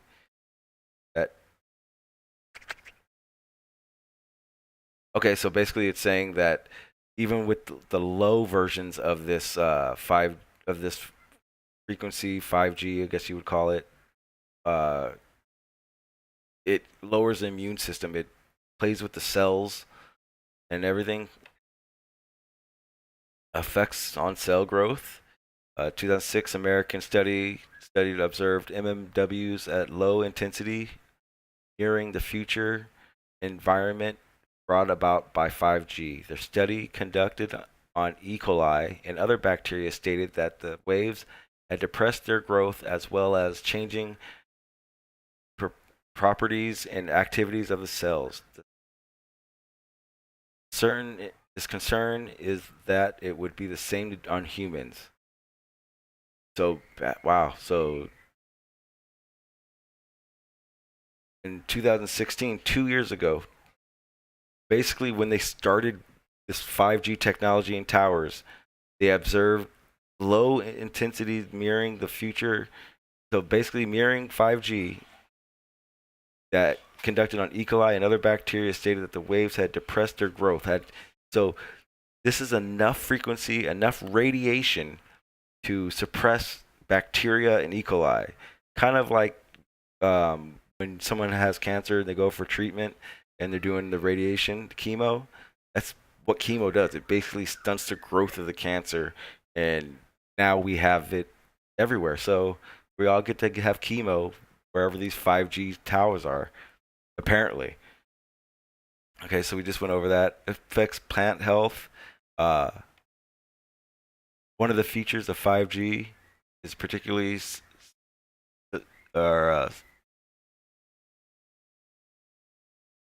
being absorbed by plants, humans.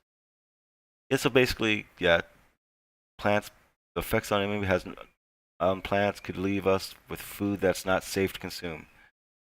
Think GMOs on steroids. The water that falls from the sky into these plants will also be.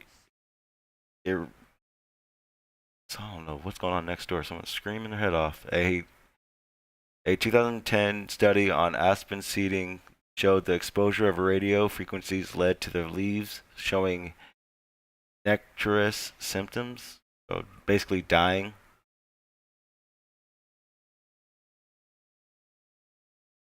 Yeah, basically an area. It's basically there are clearly risks to 5G that I'm sorry, if any of us would have heard about it, we would have definitely been shouted out from the rooftops about 4G or 3G even being dangerous. It's new technology. This is a whole different can of worms now.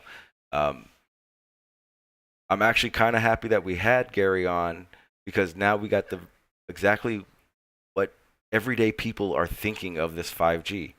They're all happy about it. They're excited just for the fact that it's going to be faster, no more buffering. But want to get real about it, it's dangerous. Its radiation levels are crazy. It's a nice little chart here. The table compares the different generations of mobile technologies.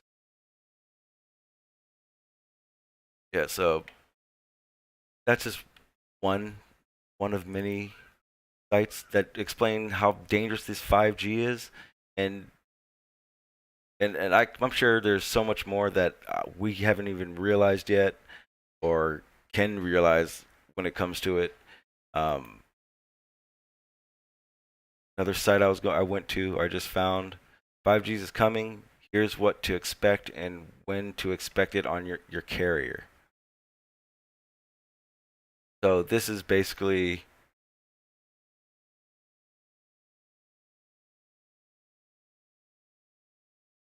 okay. So now that I kind of got those out of the way, that list that I've been trying to get out for a while now.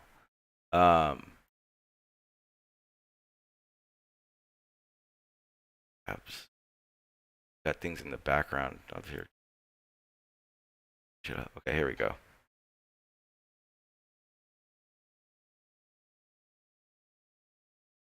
So much to do. I can't find the. There we go. Perfect. There we go. So 5G is coming. Here's what to expect and to explain. Again, like I said, and I'm sure everyone, even regular people, understand that this is not a 4G tower. This is brand new. everything they're coming up with now is retrofitting for what 5G is capable of doing. This was one of the sites I was able to find that kind of gave a better idea of what these things are. And again, this is not a site that's biased to, conspiracy. This is just, digital trends. It's go on it. It tells about all the technology coming out and what's going on with it. So let's go ahead and read what they're doing and how they say about it. And then we're going to go ahead and watch another little fun video about this that makes a little bit more sense to what's going on. And again, thanks to what was that channel for stream yesterday. It gave me a lot of the information I have for you guys to show you guys today. And roughly in about 10 minutes, done with the 5G talk for now, and we're going to go into some of the other fun aspects of my research, which is more in my wheelhouse, which is, finding out why all these science is BS and all these globalists believe everything is so real. It makes no sense. But let's get into this, finish this up real quick. Give me another 10 minutes of 5G. I'm learning it as you guys are, so bear with me. 5G is best understood in terms of its predecessors, 2G, 3G, and 4G. With the debut of 2G in the early 90s, wireless phone technology expanded from a voice-based technology to one that is supported text messaging. 3G carrier data is in addition to text messages and phone calls, and 4G long-term evolution enhanced these capabilities with greater speeds and greater reliability. Okay, so I wish. All right, I'm gonna go ahead and get some people on the panel because the hard part about this is. What's up? Okay, there you go. So you've been kind of listening in on the health risks of 5Gs, right, Gary? 5Gs for what? Which system? Whose 5G is dangerous? Which company? Jesus. Hang on. For those who wanted to get in the chat, I know helioskeptic, I sent you a link, the back chat. That's the same hangout, so you can come in and join. Basically, I've sent you a link or an invite to a hangout. Go ahead and you click it and come on in if you like. Peanuts, I think you didn't, but I'll go ahead and add you to it because I know you wanted to get on the panel. So basically what you need to realize, Gary, is that it's not whose, it's not even close to that. That's the problem that I see you're having. You're sitting here making it seem like we're saying 5G belongs to this company. This is the company that's doing it. It's not like that. 5G and the 5G technology in itself is the big picture we're talking about right now. It's the issue. Dude. Okay. I don't know if you understand what 5G means. It's a system. Let me give you an example. It's like if you go to the electronics store and you're going to buy a router. When you get in there may be 20 different routers, right? That's 20 different reiterations of probably the same damn router. But you buy the most expensive router because you want it the best. 5G would be the expensive router. The $20 router, that's 2G. So I'm asking you, which one are you talking about? Because it's not just one Uber thing. When you see a router that says quad, it has quad band, and then you see when it says dual band, that's pretty much the difference. Okay, so. But you keep acting like 5G is something. It's simply a label that people call the fifth reiteration of their wireless system. Okay, their wireless system, not all wireless systems. So what you're saying is it's It's not 5G isn't a worldwide thing. 5G isn't a technology. It's just the upgrade of 4G, basically, is what you're saying, right? Per company, yes. Each company upgrades their system, and they say this is our 5th reiteration of that system. Again, that's all that means. So again, that's why I said 5th generation. So what you're saying is 5G is just 4G upgraded, basically, right? It's not a right. Well, basically, yeah. Okay. They don't start from scratch. Okay. So yeah, they don't start from scratch. It's not a system from scratch. Okay, so what you're also saying is 5G isn't going to do much more than 4G did. It's just the next generation. It's going to be a little faster. Well, they improved it quite a bit, actually. It's going to be a little bit faster. It's going to be almost, I think they said like 10 times faster, but it mainly has to do with the processing in the network. Well, it actually in the phone. It actually said 10 to 100 times faster is actually what it said. I don't know about 100 times. Okay, well, that's what it says, and I'm pretty sure the people studying these things know a little bit more. But I've now decided when I can't do the education of 5G, I just have to debunk this. Basically, it's going to turn into a debunking Gary's logic again, which basically I feel like I've done a wonderful job of doing since I've gotten here. So you haven't done anything. You haven't even demonstrated that 4G and 5G are one whole system. You literally think 5G is just one thing that everybody signs up to get. Okay, well, before you cut me off again, what I was saying is in general, when we get into these little debates back and forth, I definitely get the upper hand in it. And I'm going to go ahead and lay out that beautiful bean footage and put you another body bag in front of everyone once again, Gary. And me thinking that I could have had you on, and here's the funny part. Here's me thinking I could have had you on, and it being, teaching people what 5G and the dangers of it is impossibly to happen. So what I need to do is stop thinking that I'm going to be showing everyone that I'm going to educate. Hang on. Let me ask you a question. Exactly. All right. So instead of being nice and being, I'm going to go ahead and take all gloves off. No, I'm going to take all gloves off, and now we'll just get into proving you wrong again, rather than educating everyone. Maybe even. Let me ask you something. Since you're so educated on this, Verizon released something called 4G LTE. What does that mean?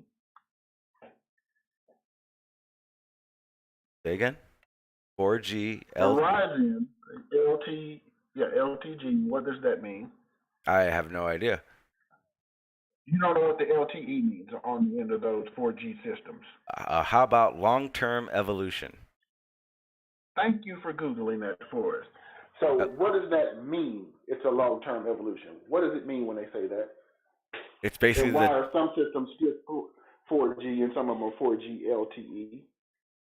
Because there are some apps and systems that only can run on a certain amount of data, whether it be 3G, 4G, or something that would be progressing where it would constantly need data and updating would be the LTE version of it. Be something that is being prepared to be for 5G or a 4.5G, whatever. Basically, something that's going to be used past its technology and its capabilities at the time, basically. If I told you that 4G LTE and 4G were pretty much the same damn thing, one of them just has an additional label stepped on the end, it's like if you get a gold MasterCard or a platinum MasterCard, they're just MasterCards. Putting gold or platinum on it doesn't really mean anything. All right, hang on 1 second. I don't know how that happened. Hang on. Y'all should be. I see what happened. Why the hell is everything that? Okay, so here's what happened. Everyone that I sent to that, or I was bringing into that other room, or into this hangout, I accidentally started a different one when I started the live stream. So probably all I've been trying to get there, and I have been basically ignoring it. So let me go ahead and get these people over here real quick, Gary, before we get into this, because I know they definitely like to get in here.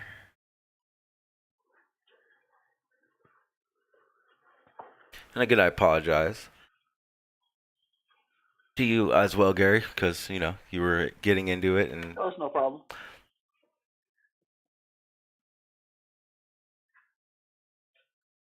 everyone, that's makes sense. Everyone that I sent the link to should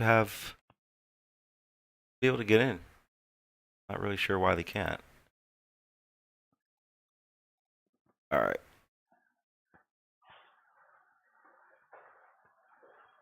All right, we'll try this link here.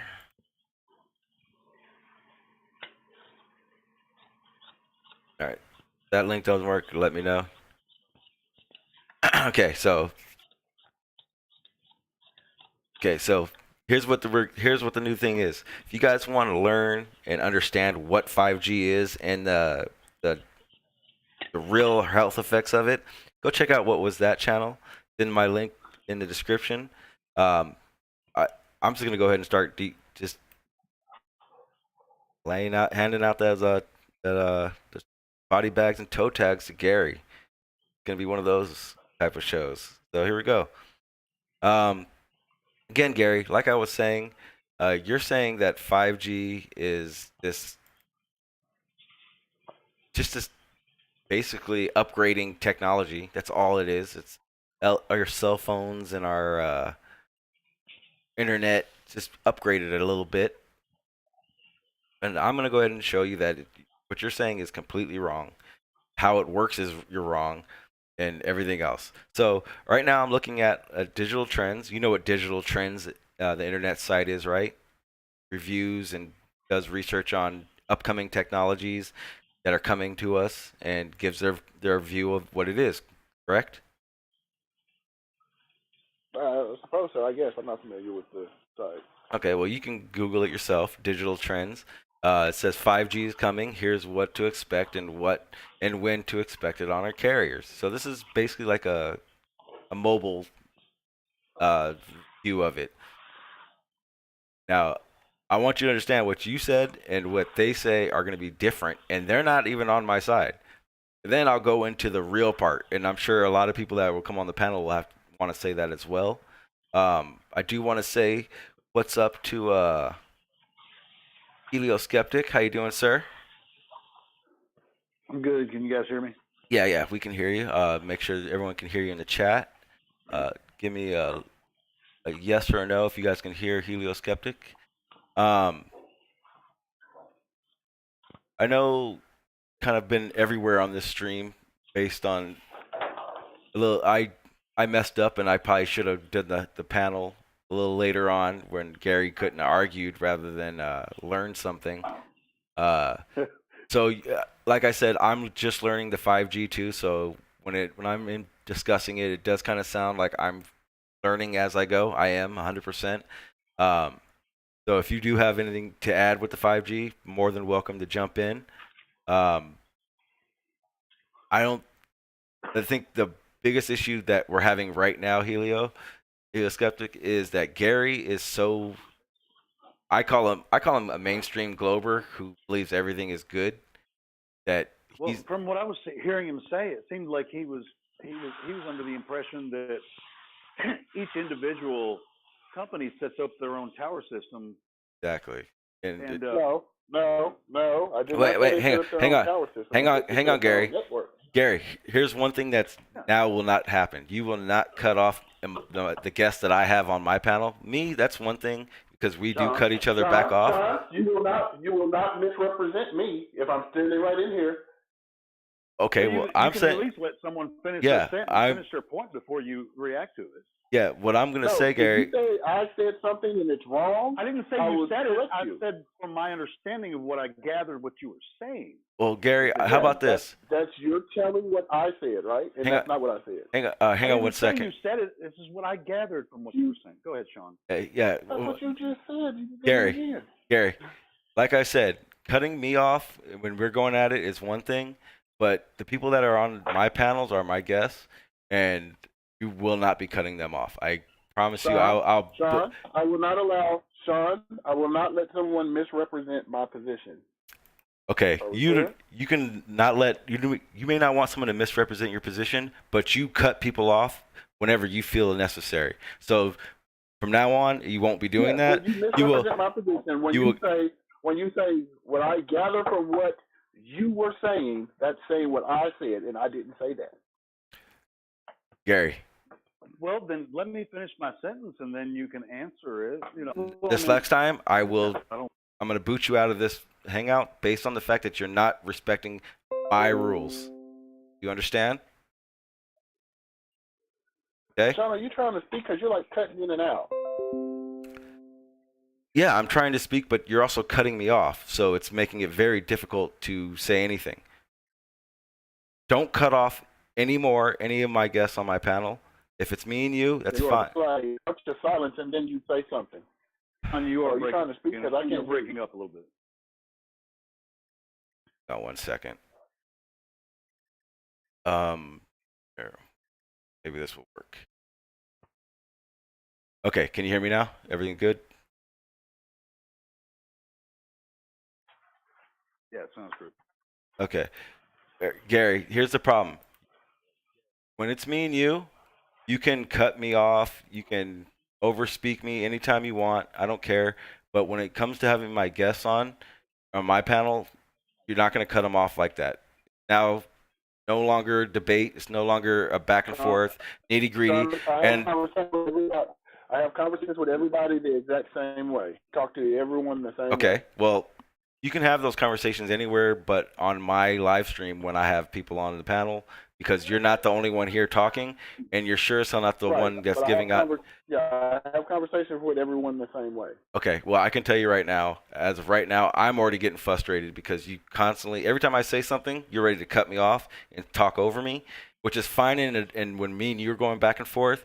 But when I have someone else on this panel and they're trying to get their point across, don't do that, because you can say that when he's done explaining what he wants to explain, then you can say, I didn't say this, or I said that, or I didn't mean this. That's when you do that, not right now when he's in the middle of talking. Please let Helioskeptic finish talking, and then you can go in. Okay? That's all I have. That's all I'm asking. I don't know if you're familiar with this. Okay. And I'm from everyone's conversation Well, all the time. Okay. Okay, well, debate is. If we're going to debate, you're going to let someone finish their point, and then you refute that point or answer the question someone's asking. Could be. You didn't even. I got like what 2 sentences in, and you're just like, I didn't say that. Well, let me think. I told you what I thought you were saying. Let me finish what I was explaining, and then you say, well, here's what I meant by that. I didn't mean this. You said you think that I meant this, and you know, it's not that freaking hard to figure out, man. Come on. Right. You mentioned a single point. Well, I didn't misrepresent you. I just was telling you what I gathered from what you said. I didn't say you said this, but I wouldn't go out to the world and say, well, so and so said, this, because this is what I've gathered from the information that you're saying. I think that me and Sean and a lot of people in the chat were saying, I think that he's wrong about the way that the networks work, and that's what I was trying to explain to you. Which is that all of the cell companies contract with different tower manufacturers and these companies that broadcast. They don't own these towers. They contract with them, and like you were saying, Sean, earlier, they have, the bigger companies have more money to contract with the towers that are in remote areas. That's why some, like a company like Sprint won't have as much coverage in a certain area as Verizon. Right, but you're confusing the towers with the actual networks. The networks aren't the towers. The towers are what connect the networks. But every cell phone company has a contract with the network company that is contracting with the towers. I mean, it's a buddy system with everything. I mean, everything comes together, at a certain level. Yeah. Okay. Let me give you an example. I don't know what state you live in. I live in Texas. What you just said. Multiple electric companies, right? But there's multiple companies who actually maintain the wires, the lines, the poles. But they're not the electric companies. Hey, Gary, you're actually you're stating a fact that is wrong. So I'm gonna go ahead and correct you on that one. This is exactly how it does work. A cell phone tower. A tower, we obviously know what the tower is. Then a cell phone tower is part of the cell network. The network is this. Then all the network is the land that it covers. That's it. The site where the tower is and the land. Okay, this is from a cell phone company that puts up towers and these networks. It says cell network, a radio signal network that covers areas of land referred to as a cell site. Each cell network is serviced by one or more transistors or cell towers in a fixed area or location. So a network is the tower sites. Exactly like Helioskeptic was saying. No. Okay. No, they have servers. Okay. Well, here's the other thing. This is some research I did probably a couple months ago, and if you want the website, it's www.techwalla.com, and it's basically a cell phone networking company that does all the logistics of where the towers will go and how the networks will go, what the networks will, I guess, transmit to different other cover areas. So you're telling me that a cell phone network company doesn't know what they're talking about, but you do. Because I just read the definition of a cell network to you from their website. Yes, you read what it's.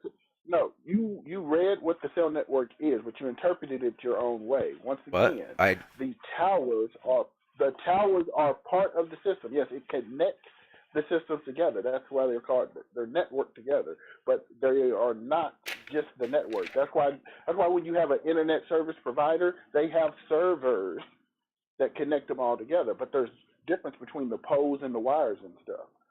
That's what you're not understanding. You think the cell phone towers, which would be the poles and the wires, are the exact same thing as the network. Wait. The actual servers that connect it. Wait. No one said. First of all, if you're talking about, I don't think Sean does it.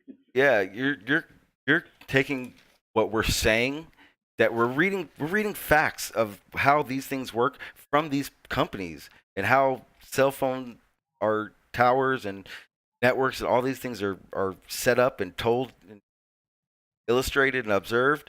You're telling us they're wrong, and then you're basically. Do you know what servers are? Do you? Okay, look. How about this? Yes, I know what servers are. What's the servers? How about this? Okay. I know that it's air conditioned and cooled constantly. Okay, check this, Gary. Gary, here you go. Okay, I want you to understand how much we understand, because I'm pretty sure I know a lot of people in the chat have a very good idea about this, and I'm just learning about 5G, like I said, but I know about cell phone networks and towers and everything based on a lot of the research I was doing months before this. And I can tell you right now that I have in my face my notes from a cell phone, the actual cell phone, to the tower and the network, all how it works, the whole circle of it. The whole circle, right in my face. From cell phone tower, cell network, the transmitter, the cell phone frequency, the megahertz that a phone transmits and the towers transmit, the radio transmitter, the RF signals, the range. I basically. The towers are the transmitters. Okay, no. They're the transmitters and the receivers. The Actually, tower is not the transmitter and receiver itself. Hold on. They connect to the servers. Yeah. See, the network. Okay, so we didn't say the towers are the transmitter. We didn't say that they're the receiver or the controller or the electronic additional power sources for backup power either. But guess what? Has either of you ever took classes for any computer courses? Any computer course? Do you cut people off the second they prove you wrong on purpose? No, I'm trying to ask you if either one of you have ever taken a computer course, because I don't understand how y'all don't know what networks and servers are, and how y'all understand what the wires and the cables are, but you don't know what a network and a server is. I don't understand how you speak out of ignorance like so profoundly, and just really. No, like, I went like to we school. Don't know what the hell we're talking I went to school for computers. I know what a fucking server is, and I know what a network is, and I know what a damn. I didn't go to school for computers. I noticed that. I noticed you didn't. I know you didn't. I know Sean didn't, because I asked him what a server was, and he thinks the damn cell tower is a server, and it's not. You didn't ask me. Wait, time out. Whoa, Gary. You didn't ask me what a server was. First of all, you asked me what a network was, and you didn't. You asked me what the network was. I asked you what a server was, and you said no. You know what? You didn't know what it was. Gary. No, you didn't. No, you didn't. You asked. Because here's the thing.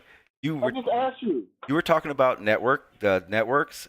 And helioskeptic here was on his way to explaining exactly how the businesses and the 5G, the actual application and purchasing of the power works and all that stuff. Because I don't know that part, so I was actually really wanting to listen to it. Then you cut him off to explain that he was wrong about networks, the cell networks, which basically. Well, I'll tell you this. Go ahead. If I may, Sean. Yeah, absolutely. You know. The cell phone towers and all the networks connected together works very similar to server farms across the world. So I mean, I don't. If you know what a server is, what's his name again? Gary. Gary. Yeah. If you know what server farms are, then you understand how the tower networks work. This is the companies that contract with these towers, and they broadcast signals, and they contract, whether their signal is going to be effective over here in one way or the other. I mean, it depends on how much money they have and how much they want to put out. I mean, it's the same. Right. It's the same fucking thing. But those towers are connected to the servers. That's where you get the 5G and all that is from the servers, where they actually transmit. No. Yes. That's why they're sort of. That's why the network. Not all of the towers have the 5G yet, and that's what we were trying to explain to you. They're building new 5G towers, and the towers, building of the towers to increase the networks hasn't stopped ever. They're still building new towers everywhere across the world. Right, and those towers are able to do 3G, 4G, and 5G all at the same time because it's a step through steps to build up the network. Yeah, right. Of course. Right. But what I was trying to explain to Sean, 5G is simply a label meaning fifth generation servers, which means that whichever network you're talking about, they said they have upgraded theirs to the next level. You might as well be saying that Xbox has their new Xbox out and PlayStation has their new PlayStation out. Just because they both say that they're the fourth generation gaming systems or the fifth generation gaming systems, whichever generation gaming system they're saying it is, there's a big difference between Xbox and PlayStation, even though they're all they're in this generation.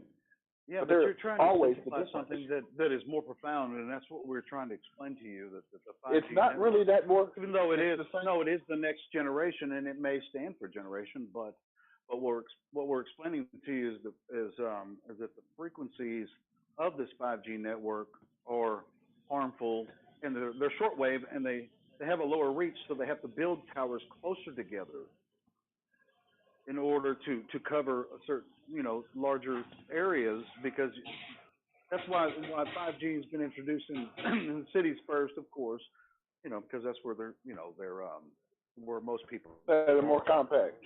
Yeah. Anytime you're trying to they'll be spread out, but then they're going to have to build towers closer together in the rural areas. They're going to have to build new towers to be able to transfer this 5G technology. But the bottom of the line, and I don't know if you were. I know you can't hear in the Hangout what Sean G was playing, the video he was playing, and then the list that he went through of the harmful effects of this high frequency radiation.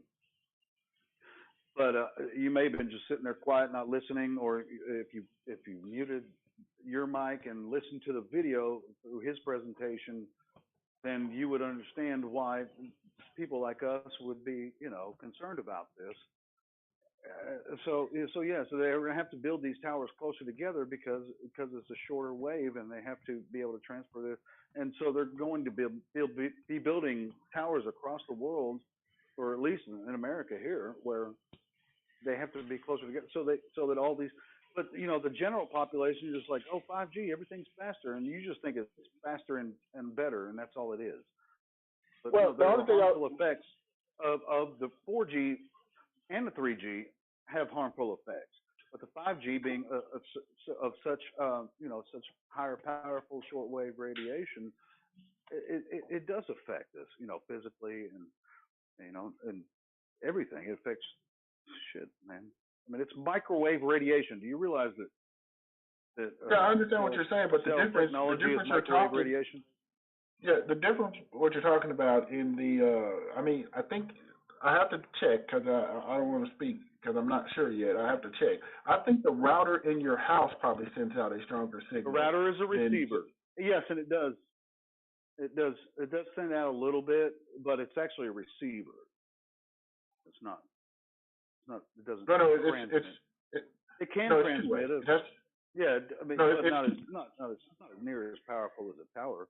That might be just down the street from your house. Well, I'm talking about the signals that's getting sent out for your internet, because you can get, depending on which router you have, you can send out higher speeds, higher blasts of data per router, the router you get. That's why gaming routers work much better than just a standard router. I have a 5G router in my house, and I turned off the 5G aspect. I went into the settings and turned it off. Yeah, I don't need that fast of internet in my house. Matter of fact. Right. Once again, I got 5G too. It's 5G is more susceptible to interference because of it's in a higher band, and that's why I don't use it. Is because it conks out a little bit because it can get interfered with by a lot of stuff. But yeah, you kind of have 5G sitting in your house if you have your router right there, and I turned it off. Like brand. Right, but to say it's like brand new, it's kind of not.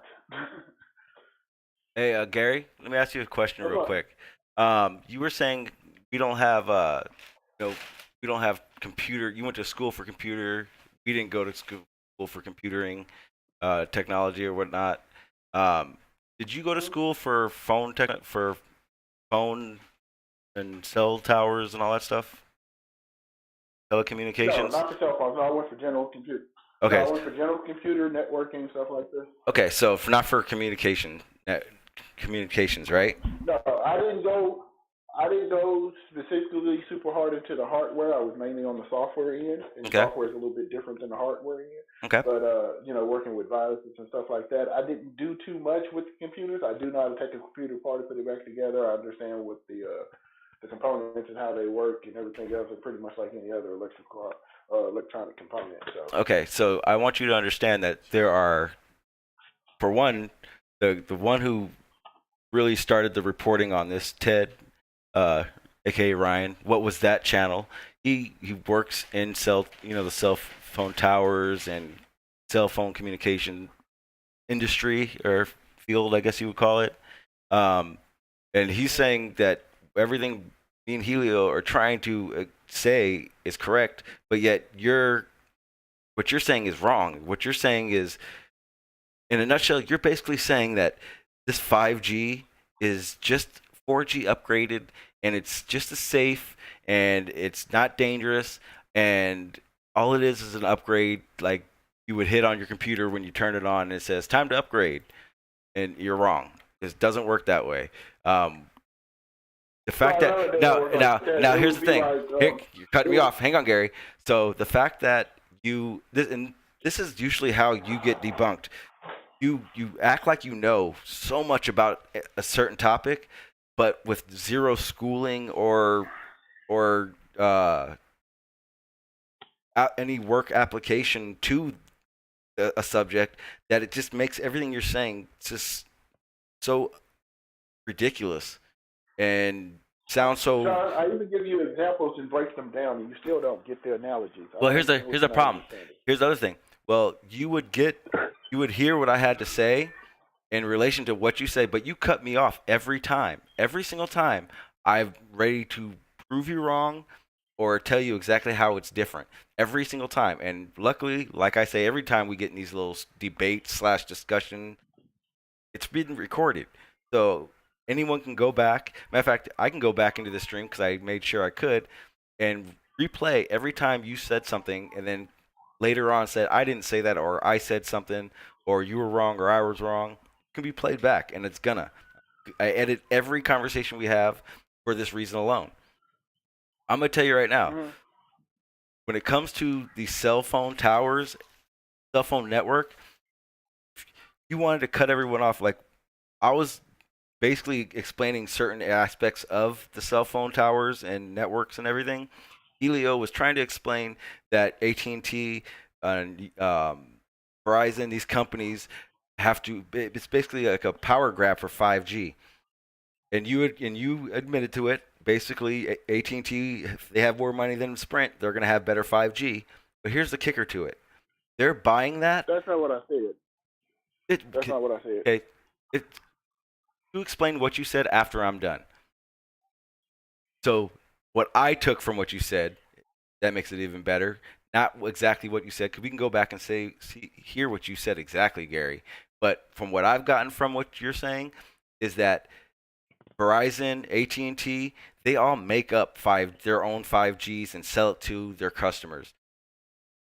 So 5G isn't one thing; it's what AT&T, Verizon, and Sprint make of that 5G. It's basically what I've gotten from what you said, how it works commercial-wise and getting it out there.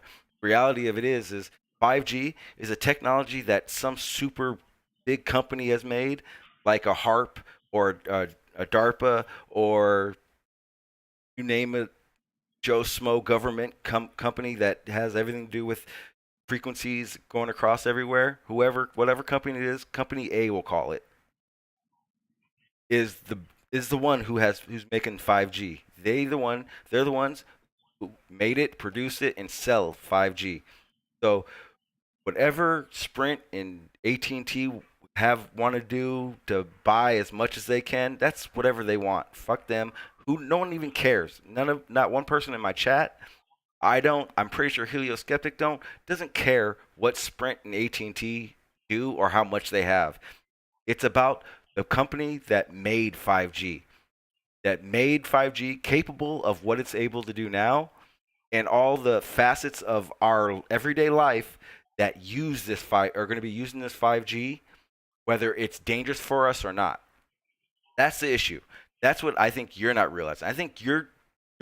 Stop. I think. I realize you've been talking for like 10 minutes. You've been talking for 10 minutes about 5G like it's some kind of damn thing, and it's not. 5G is simply a label that someone puts on it. It's just like what I told you about the gaming system. They say what is it, 4th generation gaming consoles that we're at? We're at the 5th generation gaming console.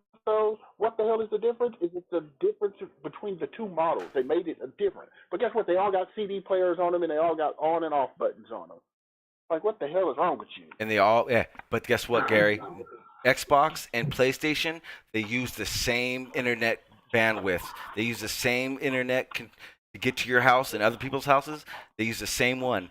Two different companies, two different networks using the same internet. Do you not realize that? You don't see. That's what you're not getting. I sat here for 10 minutes explaining. Gary, yes, sir. All network computers the exact same way. One of them goes through the Microsoft network, and one of them goes through Sony's network. They're not the same damn network, I can assure you. One seems to be a little bit faster, and one doesn't. So let me ask you this, Gary. Do you think Verizon or AT&T developed 5G technology? They developed their own technology in there, put their own chips in their own damn phones. Oh, my goodness. Oh, my goodness. See, this is what I'm talking about. They don't develop their own technology. They're just a company that facilitates a phone, for people. This type of contract with other developmental companies to develop a technology. They don't develop it themselves. They work with those companies. They contract with them. They don't use their own tech. They don't. That's Can I ask you something? what Verizon is. What's the difference between a CDMA network and a EVO network? I don't really know that. And guess what? I'm Okay, actually willing to say I don't necessarily know what the network definitions are, but I'm telling you, Verizon doesn't develop 5G technology. Let me tell you, one of them is Verizon. They contract with technology companies. Sean, I'm sorry, you're not Sean. Hold on. If I told you one of them was AT&T and one of them was Verizon, would that help? No, I know the difference. I mean, I know that.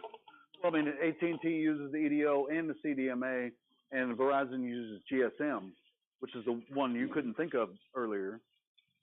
So you know there's different networks, yes, right? Yes, I know the different networks, but I'm telling you, they don't develop the technology for the transfer of information. They contract with other developers through these technologies. They don't develop it themselves.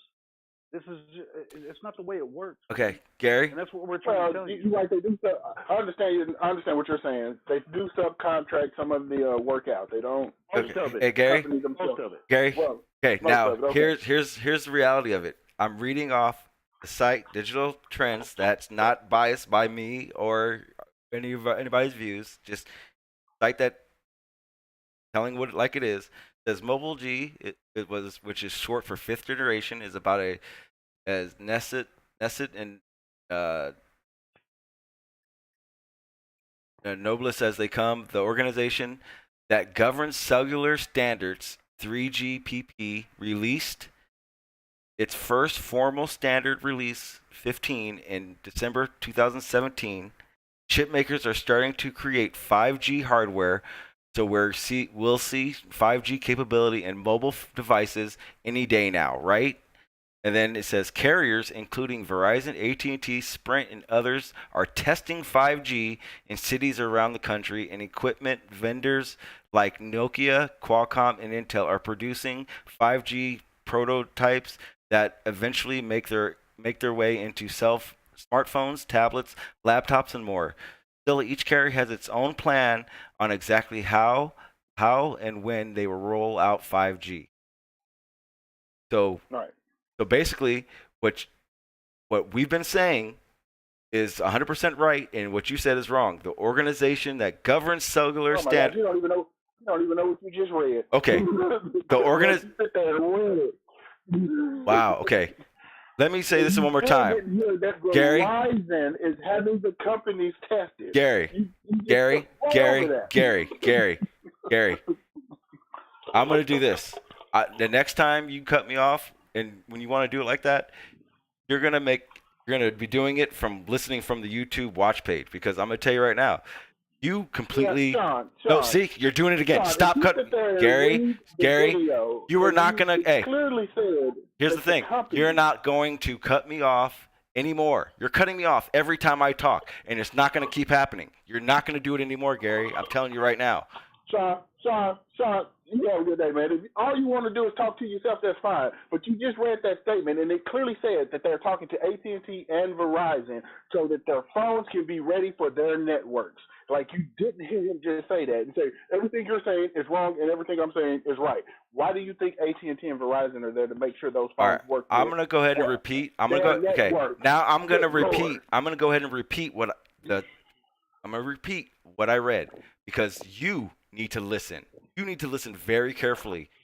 The organization that governs cellular standards, 3GPP, released its first formal standard, Release 15, in December 2017.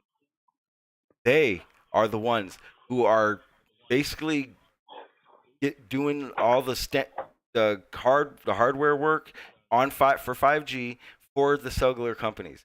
It's saying that in the second paragraph that I read, carriers involved, Verizon, AT&T, Sprint, and others are testing the 5G. Yes, that's because the organization that governs cellular standards, 3GPP, That's the name of the company or the organization, 3GPP. That's the name of it. Government oversight. Is basically the ones who developed and do all the specs, I guess you would call it, the hardware aspect of the 5G. In December 2007 is when when the statement was released that 5G would be available for mobile phones and what else is that? Tablets and laptops. That's what I read. I read that in December 2017, the chip makers started creating 5G hardware.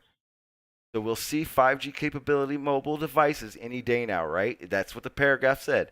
The next paragraph says carriers, including Verizon, AT&T, and Sprint.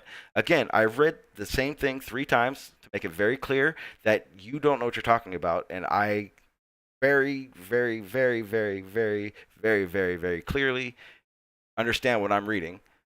I'm going to do it again. The organization that governs cellular standards, 3GPP, released its first formal state standard, release 15, in December 2017. December 2017, Gary. Got the dates right. You're not going to say I lied about that or said something different. Chip makers, which from what I'm getting, chip makers are starting to create 5G hardware. Create 5G hardware, which would mean the companies, the organizations and the whoever that makes the 5G hardware stuff is now making it capable for mobile devices. Okay, got that? So 2017, Gary, December, making it 5G capable for mobile devices. Hearing it? Got that so far? Okay, good.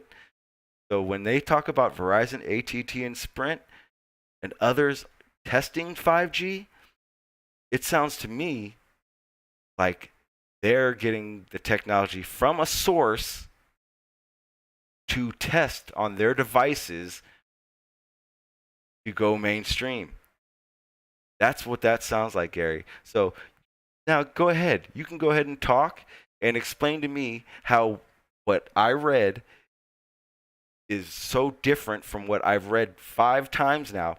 5 times I've read the same 3 sentences to get through your head what was really said rather than whatever Gary thinks.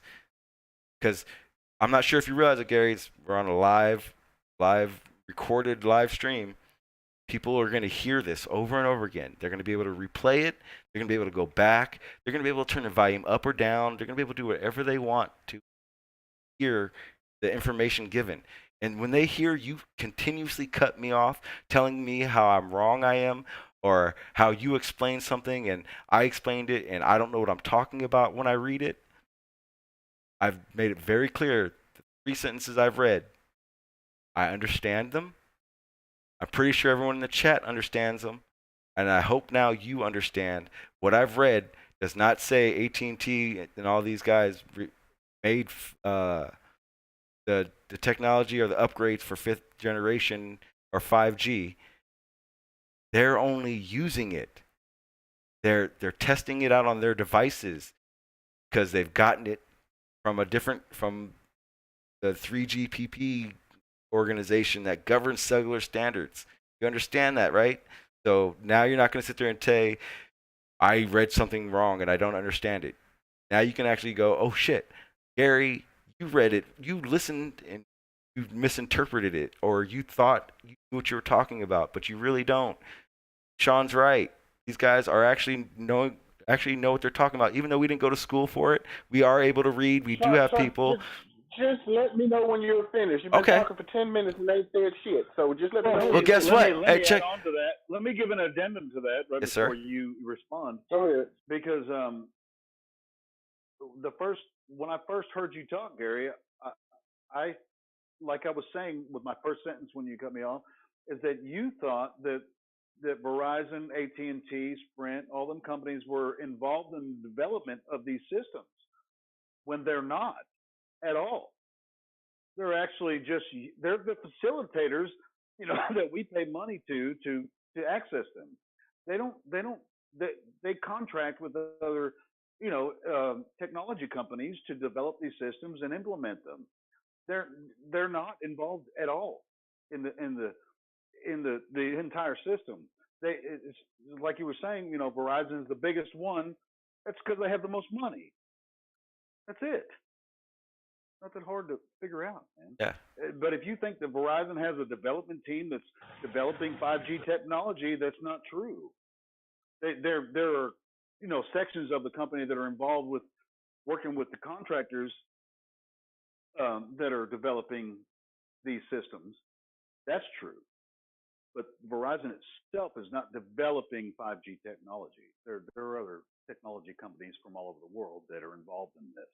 Has nothing to do with Verizon or AT&T or Sprint. This was coming out anyway, and that's what Sean was just trying to point out to you. So, yeah, that's what I had to say. I appreciate that. I couldn't have said it better myself. Thank you. It's Gary. The problem is that you're so fixated on being right about things that you're not. Like, I really think you're not even listening to what we're saying at all. That's what I think the problem is, that you're not even listening at all to what we have to say about 5G. Sean, I have listened to you. You don't listen. Let me ask you something. When they say that a gaming console is a fourth generation, right, and that Xbox has a fourth generation gaming console and PlayStation has a fourth generation gaming console, what does that mean to you? Basically, I would like you to respond specifically to the points that we both just made before going to gaming consoles and generations. No, I'm not. I'm asking you why they call them generations. Because that's what you're talking about. 4G and 5G, that's all it means. Fourth and fifth generation. The fourth and fifth generation of the same damn.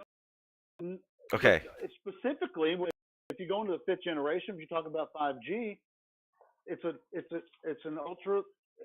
higher frequency of where it does bring, internet or whatever information coming across. So that it's an advanced technology, right? You agree with that? I want you to think of a processor that's in your computer. A Pentium 3 versus a Pentium 4 versus a Pentium. Understand that those are generations of the same damn chipset? And they do the same thing. One just is a little bit quicker and faster than the other one. Gary, actually, a little bit wrong there too as well. So just, man, you're. Oh, really? Dude. Yes. Well, answer the question. Do you understand that when Pentium releases their chipset and they say this is a Pentium 2 and a Pentium 4 and a Pentium M, what's the difference in those processors? Pentium is a product of Intel, and so you're wrong. I mean, you're just wrong.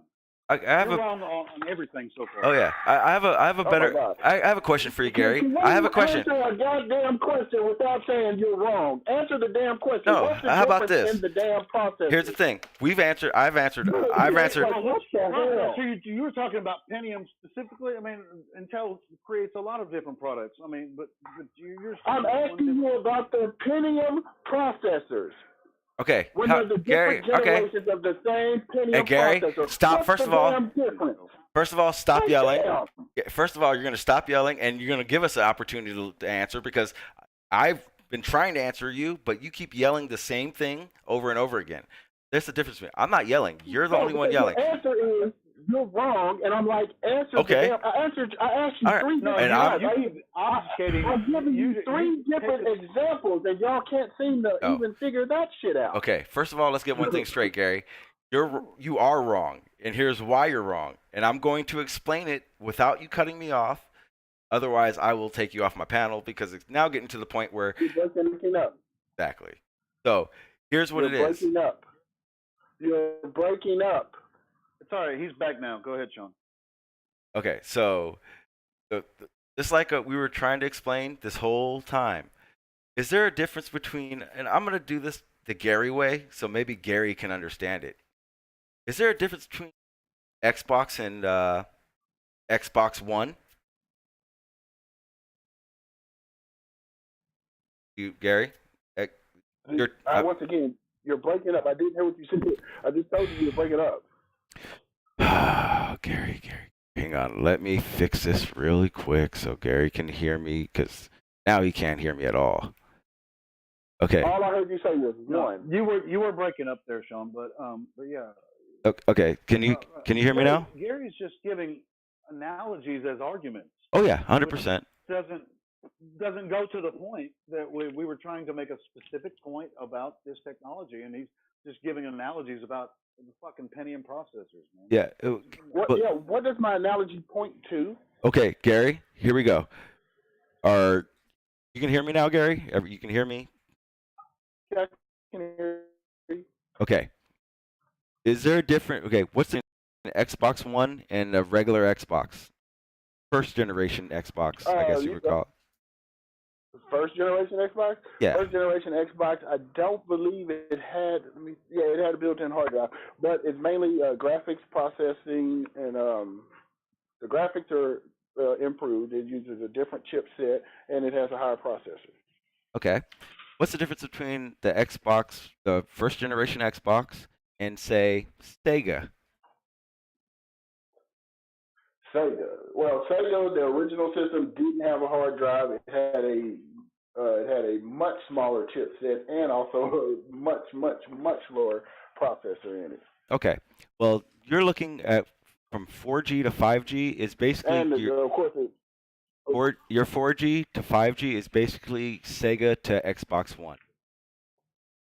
So obviously they may be in the same generation, 1, 2, 3, 4, 5, but at a certain point it definitely stepped up at what it does, and it's a lot more dangerous. Now, no one here at any point said, no, 5G isn't the next generation of signaling or whatever cell phone technology or whatever. No one said that. We all get it. We all understand it. I'm pretty sure we got that it was the 5th generation aspect of it way before you said it. I guarantee you.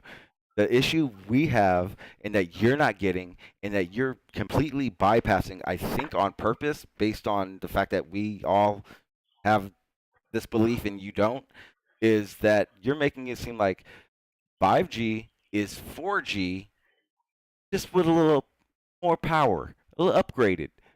When you're not realizing that 4G is Sega and 5G is Xbox One, which means you're not going to take that Sega and take it to a computer place and they're going to upgrade it to make it an Xbox One. Just not going to happen. That Xbox One is completely different than that Sega. That technology in it's different. Everything's different about it. Its capabilities are different. The whole nine. Well, guess what? 5G, its capabilities are far, far beyond past 4G. It's not the same. It's so different that the towers they use, how it works is all different. It's all completely different. You keep making it seem like they're the same thing, and I'm going to prove to you right now with one picture alone, that's going to just disprove everything you're saying for one reason and one reason only. Facts. See this? What I have on the screen right now? Do you see what I have on the screen? Nope. Now, you got the analogy part ways, but the part that you messed up on is you went from Sega to Xbox. You should have stuck where you was with the Xbox, the original Jesus Xbox, Christ. Xbox One, 360, Xbox. Nope. If you line those all up, those are the generations. That's okay. 1G, Now 2G, I want you to look. 3G, Now look, coming up to 5G. Gary. Now look. Yes, as long as you stay within the same company, you're cool. The problem is when you go from Xbox to Sega, which are two different companies, and that's what I'm trying to tell you. But the funny thing is if we use it in the analogy of PlayStation had their original one, and then Xbox had their original one, and they're still two different systems, but they still are the first generations. That's what I'm trying to get you understand, that the systems, they're wireless systems for each company. Okay, you done? Okay, I'm happy you're done. Okay, so what I have on my screen, oh, I forgot, you don't see what I have on here, so let me go ahead and share it with you so you can understand what I'm talking about, because I know for a fact, put it this way, I've spent about 2.5 hours longer than I should have on 5G based on your arguing with everyone about being wrong, I guess, for some reason. I don't even get what you're doing, but here's the thing. So I'm sure. I'm No, trying to figure out how you think they're all I'm one thing now. because they're the same thing.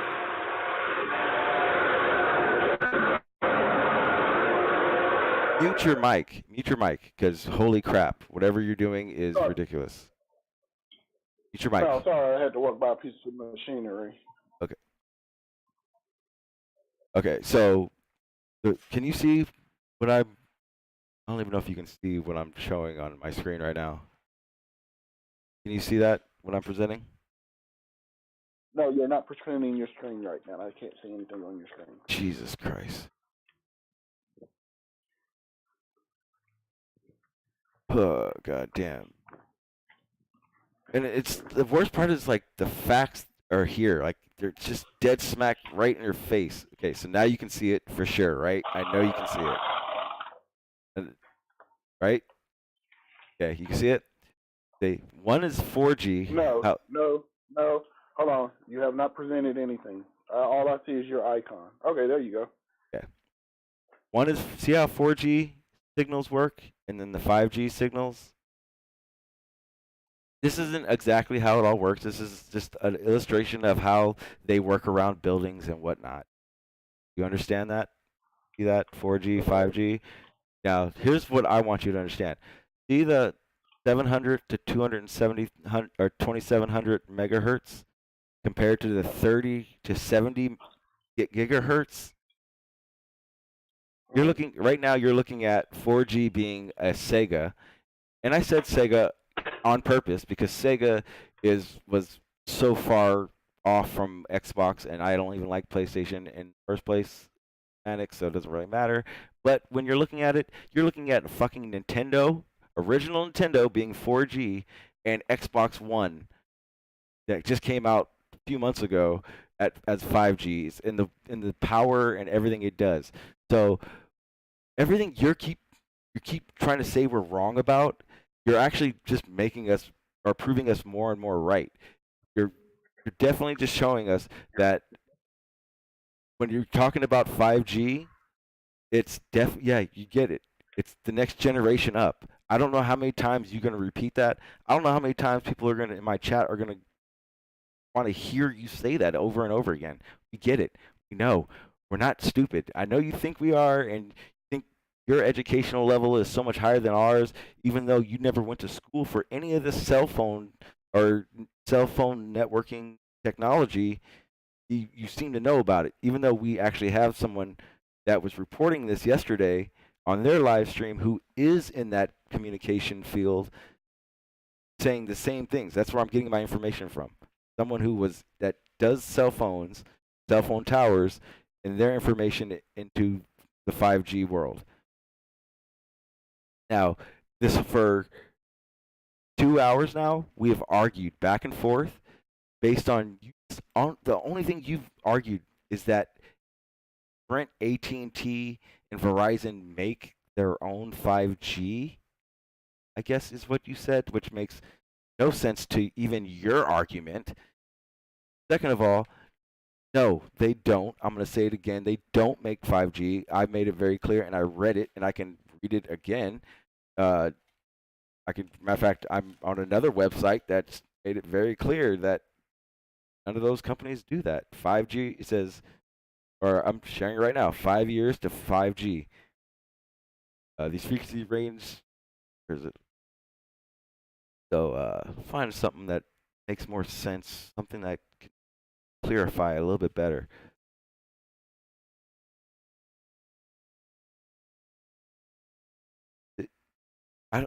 It's to the point now, Gary, where I'm just like, I'm frustrated trying to find things that already explain what I've already read and said.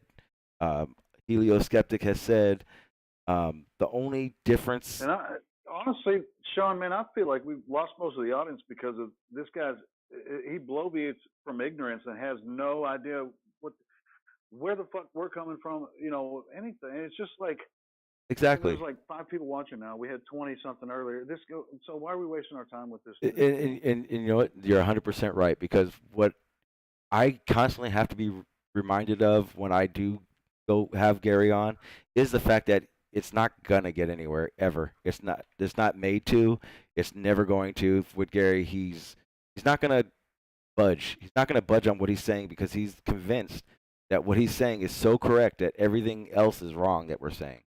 So, or is he just playing an antagonist role, just so he can try to be right when he's never right? I don't even, I've dealt with these kind of people before. I mean, many times. So yeah, and you're 100% right. I don't know why I continuously do it. For two people who sit there and run their mouths and can't prove any point that they claim that they know, that's hilarious.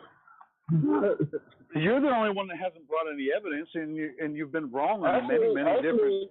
Y'all have heard the analogies multiple times, and he just showed. Analogies aren't evidence, brother. Can you understand? I know the analogies aren't evidence, but they explain to you what I'm talking about, and he even acknowledges. And then he shows a video where they show how the signal will improve or enhance or upgrade. And he tells me it's not just an upgrade. Okay, so here's what. Okay, so this is what we're gonna do, Gary. I appreciate you coming on. You're so correct. Everything else is wrong. The issue that is being had right now, seriously, the biggest issue that is going on is this: that we are going back and forth for no fucking reason at all. This is more of a conversation that we could have in the back chat, or at a time when I'm not actually trying to get information out to people. Debating isn't even. It's not even debating because you're not saying. Yeah, these aren't debates. These are general conversations. If these were debates, you're have to stick to a single topic. Oh, okay. Well, how about that, Gary? Let's have a debate on this 5G. Me and you. 5G, and we'll also go into what we did last time. What aspect of the 5G would we be debating? The health risk and the fact that AT&T and Verizon don't make it themselves. We're doing it on both of those topics. Yes. That the cell phone companies don't establish their own network. Is that what the argument would be? Wow, absolutely not, Gary.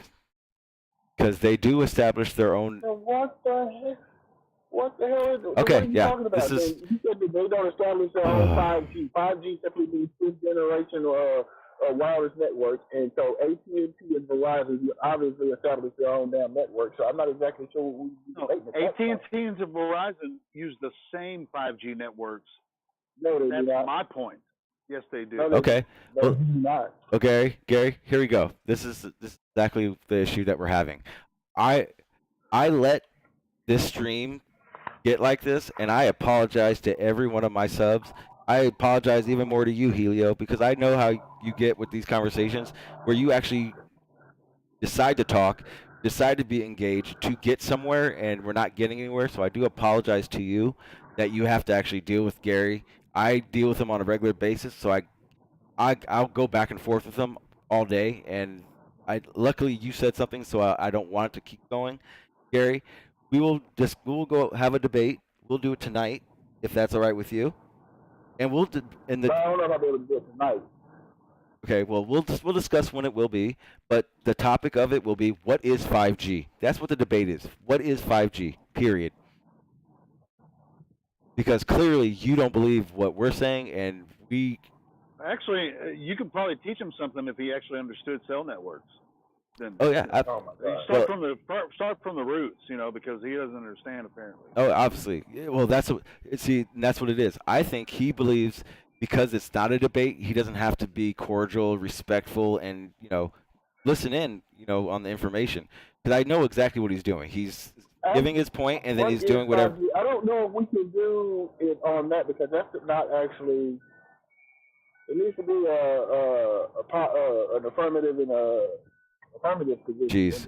Who would be arguing in the affirmative? Yeah, I was trying to explain that to you earlier, and then you kept interrupting everybody, and then we calmed you down a little bit, and now I'm trying to say that you don't understand cell networks and how these companies contract with the tower companies, and how the propagation of cell communication is propagated through the communities, and how it works, because it's obvious to everyone that you don't know what the fuck you're talking about. Yep. Yeah, I'm pretty sure. Just because you two in your circle just can say that, oh, I agree with you and you agree with me because we're on the same page, that means that Gary doesn't know what he's talking about. Okay, but once again, if you want to argue, okay. Hey, well, how about this? How about we this? need to establish if we're arguing whether or not who would be arguing on an affirmative position, which is the person who would be bringing the evidence. So your affirmative would be that these cell networks all have their own freaking things on these towers. They have, Sprint has a little beacon that it transmits its thing from, and then Verizon has a beacon on the tower that it transmits its information from. Nope. That is not that's what it sounds like you're trying to say. Just because you don't listen. That's because you don't listen. Okay, well, you didn't get your point across correctly. I'm pretty sure I gave you another analogy of how there's multiple electric companies that all use the same damn poles. So if I can make that analogy, how the hell don't you understand that all the damn telco companies use the same towers? But what's the difference? One's a telephone tower, one's an electric pole. Can you put the two together? All right, hey Gary. It's in the coding. Gary. It's in the coding. That's how it works. But anyway, go ahead. Hey Gary, we'll decide what the debate will be about some other time, but because going back and forth with you, especially during a live stream, is ridiculous, and I literally just watched all my viewers go down again, based on every time you start that rhetoric. So for now, we'll say we're done with having this discussion between what is 5G and what not. I'm pretty sure you've been done for a minute. Okay. Well, you're right. Okay, Gary. Okay, Gary. No clue, and obviously I can get a hold of you in the back chat. We'll decide when we're gonna have this discussion again, and we'll make it so that it actually is set to do. We can actually do it where it's not ruining information time for my subs and building like other people enjoy doing. So for now, let's just say we're done. Go ahead and mute, back out. I don't care if you want to hang out and just listen in, but No, I gotta go. Okay, thank you. All right. So later. I'm gonna say later, Gary, but he left. But yeah, I mean, you know how it is. But, yeah. I mean, we did. To be honest, we're competing with Dell right now. I don't know if you noticed that. Yeah. Dell went live. Yeah. Well, it's also the banter of back and forth kind of does ruin it. Yeah. And I don't mind going against Dale. But yeah, I don't either. But as far as he was just. Everyone knew it was just nonsense. It was going back and forth. It wasn't making any sense. He's speaking out of ignorance. He's just making a point that makes no sense at all. And he's actually. That's what I just really hate that when someone's like, saying something. They act like they know what they're talking about. They really don't. It's just like. Yeah, it's almost good that it happens, because people do need to see that mindset is real and dangerous. The problem is that, for an hour, 2 hours, I didn't get to get all the information about 5G out that I could. Information I did get out, because he obviously felt it. That back and forth he gets makes you agitated. So I couldn't focus. and That's why, I mean, like, a lot of times when I open a live stream, I only invite people that are on my side, and we get the information out. And then people can fight in the chat if they want to, but as far as coming on the panel and wasting all our time, with that kind of bullshit, fuck that. Oh yeah, like that. And that's kind of what I kind of just I didn't. What was it? A week ago we were in that Discord. It was like Monday night, I think. Yeah. Maybe. Yeah. So that was I've been live streaming probably about 2 weeks maybe, and it was basically because I wanted to redo my OBS, get everything. I figured out how to, like, broadcasting wise, then just hang out and everything. Yeah. I was in the Hangouts. I was in that Discord hearing how all those Glovers talk about what they know is fact and blah blah blah. Then the other night when you came in and you were explaining, like being there, you can even have a conversation with them every once in a while, because then you get those opportunities to figure out what they believe, and then easily go Google it and find. But you found two views that Right, they you can had. Google, you go to Wikipedia and find out exactly what they believe about it, and then you can poke holes in it, and then they don't like that. You know, Oh yeah. they really don't like it. And I noticed that. I noticed because right after the conversation that you had with them, it was immediately you sent me in one of the messages two of the links that basically say what they were saying was either fictional and how they came to that account, which was I think it was the sun, measuring the sun, which I learned a lot thanks to that link you sent me because they make it seem like they've been measuring the sun to do all these angles and the distance. In reality, like I was trying to say to them and gonna be getting across in my live streams that scientists can't study the sun. It's too bright. They can't look at it.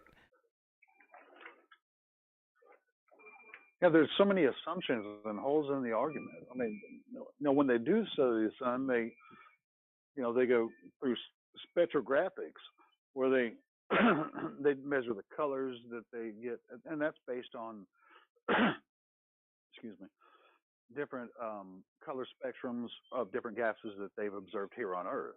But when they look at the heavens, this is how they figure everything out. This is what I mean. In the past couple months since I actually went in there and talked to those guys, it doesn't take much for me to really figure out what they really have going on. And actually, the scientific shit that they say is really it kind of seems shallow and fake to me now. I mean, even though it was fake to me before, it's just really now I've gotten more details on how they think that they figured it out. Yeah. It's like, dude, man, you guys are just like, you're just drinking Kool-Aid, man. You're drinking Kool-Aid now. Oh yeah. You think you know where the sun is because it was of some angular distance, but I mean, but they can't do that without the math, based on a sphere. So, so it's all. Go ahead. I'm sorry. I was just saying, like Gary does. I also notice when it's time to bring up these very important key aspects of their science.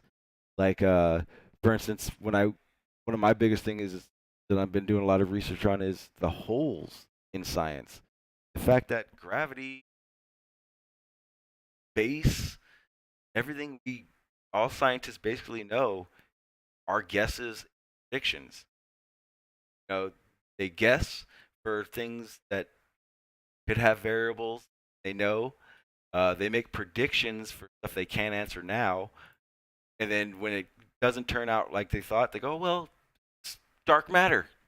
Like they make everything up when it doesn't add up to what they say. Here's what it is: as far as like the distance to the planets, the distance to the stars in our galaxy, and other galaxies beyond our galaxy.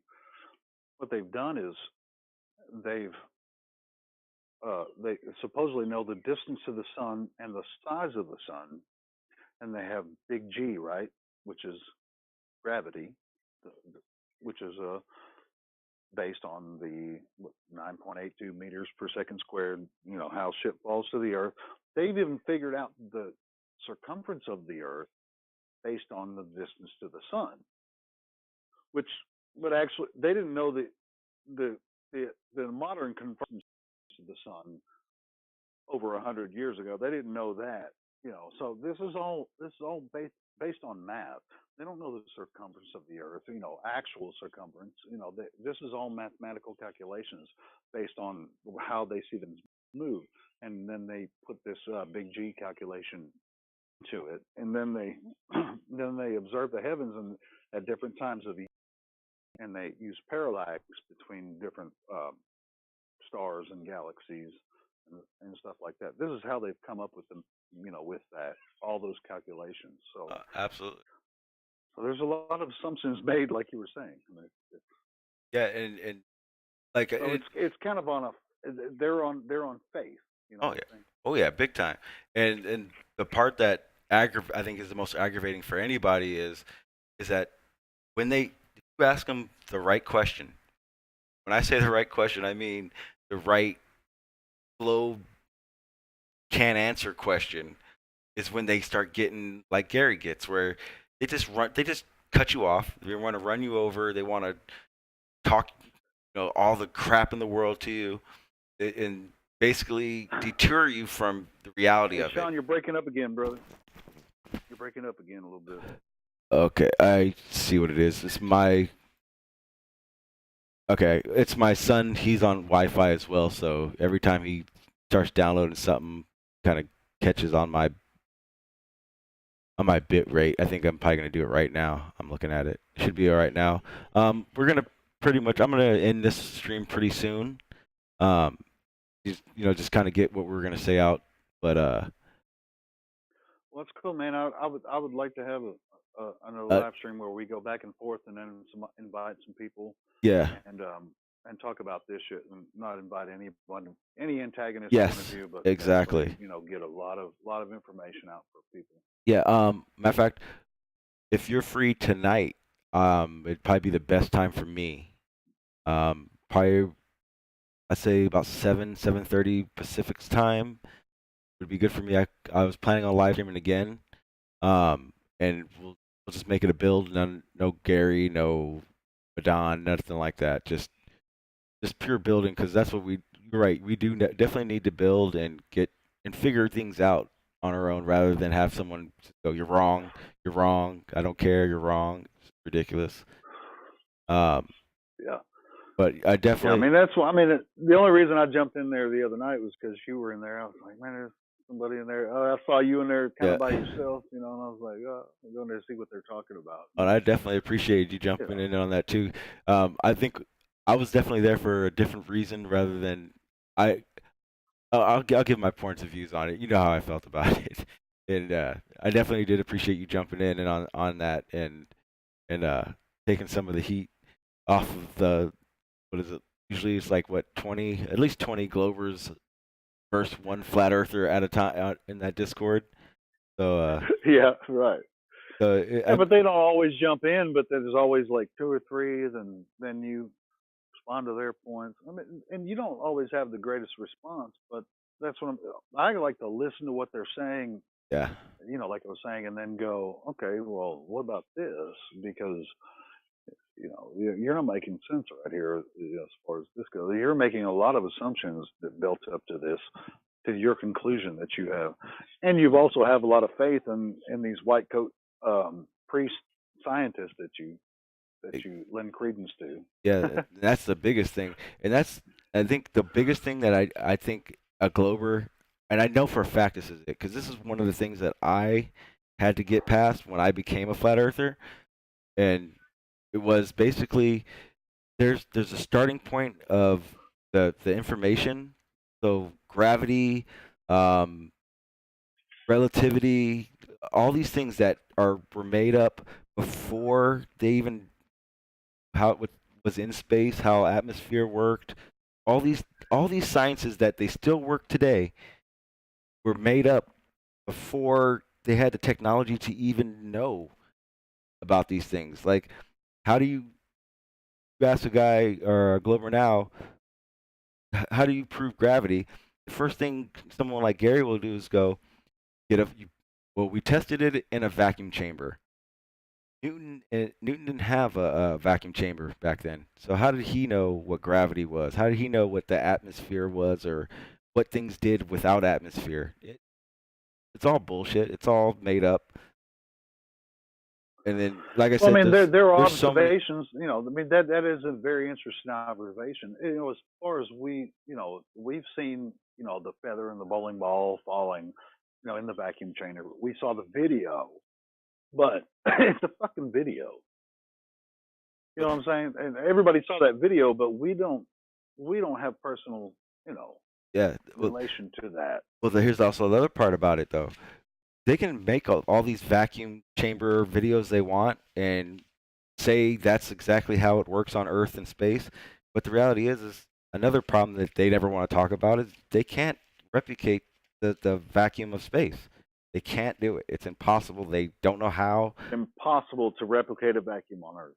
Yes. Or pure vacuum. The pure vacuum. But yes. then they'll say, well, space is not a complete vacuum. Exactly. Well, what the fuck is it then? Yeah. What is it then? It will, if it's not perfect, it sure as hell is closer to perfect than we can ever get to, than we can replicate, than we can observe and experiment with, which skews their everything that they keep saying, but they don't want to talk about those things. You know, it's just Yeah, they want to go to math. They just want to give you calculations and prove that they know math now more than you know math, and so that you're just stupid because you don't understand the math. And well, I understand math and trigonometry, and maybe not as well as you do, but I'm telling you, like if you have you ever talked to Red's Rhetoric? Oh yeah, I've had a debate with Red, and he. Yeah, I did too. it's like, just because he knows math, he knows rockets went to space. Give me a fucking break. Exactly. It's what I realize. It's wordplay. With a Glover, it's all about wordplay. What they can say to get you aggravated. And it's all the same script. You know, you have a debate with one.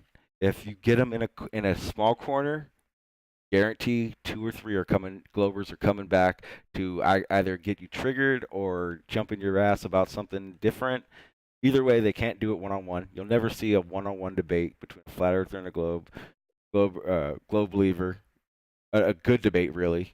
You'll never see it because. Yeah, not a real debate. Yeah. I have a discussion. Well, yeah, like if. Yeah, it's not. It will always end up like Gary's did. Always. That's the same thing. I'm used to it. That's the main reason why I think I let it happen so long. Have you talked flat Earth with Gary before? Oh yeah. Actually, when I first became a flat earther, me and Gary had a debate. And once again, it's the same thing. Everything he says is, he read in a book, or he thinks he knows, and everything that I came with had proof behind it, had logic behind it, had reasoning behind it. Gary is. There's no logic involved when it comes to reading the article somewhere. Exactly. And scientific consensus and all that stuff. That's not logical. Well, put it this way, what Gary did today was his MO. That's exactly how he goes. Every time he goes onto a panel, he acts like that. He's actually one of the easiest Globers to debunk and just make look ridiculous than anybody. I actually am making. That was obvious. I'm making a compilation of videos that I have from panels that I've been on with him, where I just destroy him every single time. Everything he says. Actually, the first debate we had was on, I guess, I don't know if it was a friend of his, but they was part of that same great debate community on G+. And yeah, at the end of the debate, they sat there and laughed at him. They ended the debate because they felt bad for Gary. They felt that Gary was getting handled too bad, and they had enough, so they ended the live stream. It's like that for every time. It's kind of sad, really. I mean, it's like, man. I mean, I've never, until I found out about flat Earth over 2 years ago. I was, I didn't feel like I talked well. I'm a performer. I mean, I can do music and stuff. I can perform in front of people and not get a butterfly. But as far as talking in front of a group of people, that's always been like really hard thing for me to, I haven't been a speaker. But this is, through Flat Earth and YouTube and getting on panels and talking to people, it's developed into something that is, it actually, it gives me confidence, especially once I, do the research. I enjoy, like I was saying, I think I messaged you on Discord the other night after that, saying, I like to go in there and see what their arguments are so that I can research it and then get a, get debunk that right away. Not right away, but I mean they have some great points, but this is why they believe what they believe. And I've always been interested, because I've been involved in religion for a long time. So I would always try to, I was a Christian, for a long time. So I would try to debunk other religions. This is why the Bible's right and all that kind of stuff. Which now I've actually, and I don't want to necessarily debunk the Bible or any other religion. I want to try to find the bigger picture, of how all that comes about. How this has come about through history, and this is what the ballers try to avoid is history. Yes. They just want to throw a bunch of numbers at you, and history disproves their entire claims. And they never want to talk that's what and as a matter of fact, I went into that the other night, which I rarely get to do. And you saw part of that the other night, talking about the history of how this science came about and how this was developed. They don't want that. They want to believe their priests are true, just like I did in Christianity, the same thing. Yep. The one thing I've realized, the difference between a flat earther and a globe, I don't care, globe card, is the willingness to be wrong, and also the willingness to take the long way to figure something out. So if I figured out all these things about how Einstein and Newton, how they couldn't have had all the accuracy that they make it seem like they did because they didn't have the technology we do today. Like, they don't want to go back and think about that. They don't want to think, how could they have figured out what gravity was if they didn't know what no atmosphere was, or space even was, or how, like, none of these things that actually matter to breaking down a science to figure out if it's just bullshit or not, they're not willing to do. They don't want to do that legwork. Yeah. And that's one of the points I was bringing up the other night, is that they always bring up these people, these pillars, or they're standing on the shoulders of giants, and if these giants were wrong, then the foundation, if you build a house on a faulty foundation, guess how long that house is going to stand? Exactly. So guess what? The whole globe model is falling down right now, and they're pissed. Oh yeah, and the best part is and the one thing is yeah, you guys may have some things right, because that's what you can even observe. There are things that I see that are, okay, yeah, the moon, to me, the moon is a physical object. I don't believe it's like a hologram. I don't believe there's a dome. But that's the beauty of flat Earth. We don't know, but we're trying to figure it out, rather than being like a globe head who's basically just reading off a book and going, yep, well, that book says that's how it is, so that's how it is. Of course, if you read something or you believe something so much that you're willing to just not really look into something, just read it, and that's just what it is. Of course, that's what you're going to see when you go outside. If you go outside and you see and you believe that the Earth is round, you're going to see curve, even though we all know it's impossible to see curve from the ground. All these globes, they go to the beach, you'll see curve right there. So you're telling me I'm going to see curve within 3 to 4 miles of a boat moving, when in reality this curve is supposed to be so gigantic, so insanely large that no matter how high you go. Yeah, no matter how high you go, you won't see curve. But you go to the beach, and all of a sudden, all the curve is there. Like, you guys prove curve from a boat leaving our site in the distance. Yet you can go 100, 200 miles up into the sky and still not see curve. I mean, if anything, every glober should have a Nobel Prize for that one. You figured out how to figured out. That was one of the first things I was very confused about. I was like, all right, when I first found flat Earth and I got on some of these panels and I was talking to Tim Osmond and stuff, and I was like, all right, well, say you're standing on the beach and then you see the horizon. Now, when you rise up, say 10,000 feet, can you see any curve? No, it's impossible. All right, 20,000, 30,000 feet. No. Well, I've seen, at that point, I'd seen the high altitude weather balloons and all that thing. So I'm like, all right, so that's 120,000 feet. Well, but you can see, and then they argue back and forth. Well, you can see curvature on that. Dude, we're on a sphere. Yeah, you're rising up off of a sphere. So to the left and to the right, it would be dropping.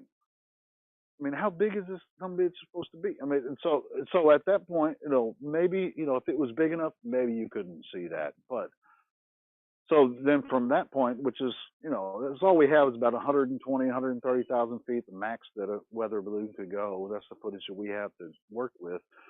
to 250 miles from the ISS, which obviously their footage is a fisheye lens. Oh yeah. Curves the Earth. I mean, you can only see just part of the Earth, and it looks like. I mean, it's just like these guys believe in cartoons, man. It's not even real. Anyway, And it's just not willing to look at the facts. It's just like with the ISS. Go to the live feeds right now. We can go to a live feed as we speak and see all that beautiful curve. But then if you go actually look into it, you realize and find out that the ISS sees 3% of the Earth, and it can't see the curve. It doesn't see a curve at all, but it's there. So what you're seeing is not the curve. So, It's the lens, yeah. Yeah. Fucking crazy. It's amazing. They're religious dogmatists. Yeah, I made a upload. I think it was a few weeks ago. I did an upload talking about that because you know Vsauce, the guy that does all the globe facts.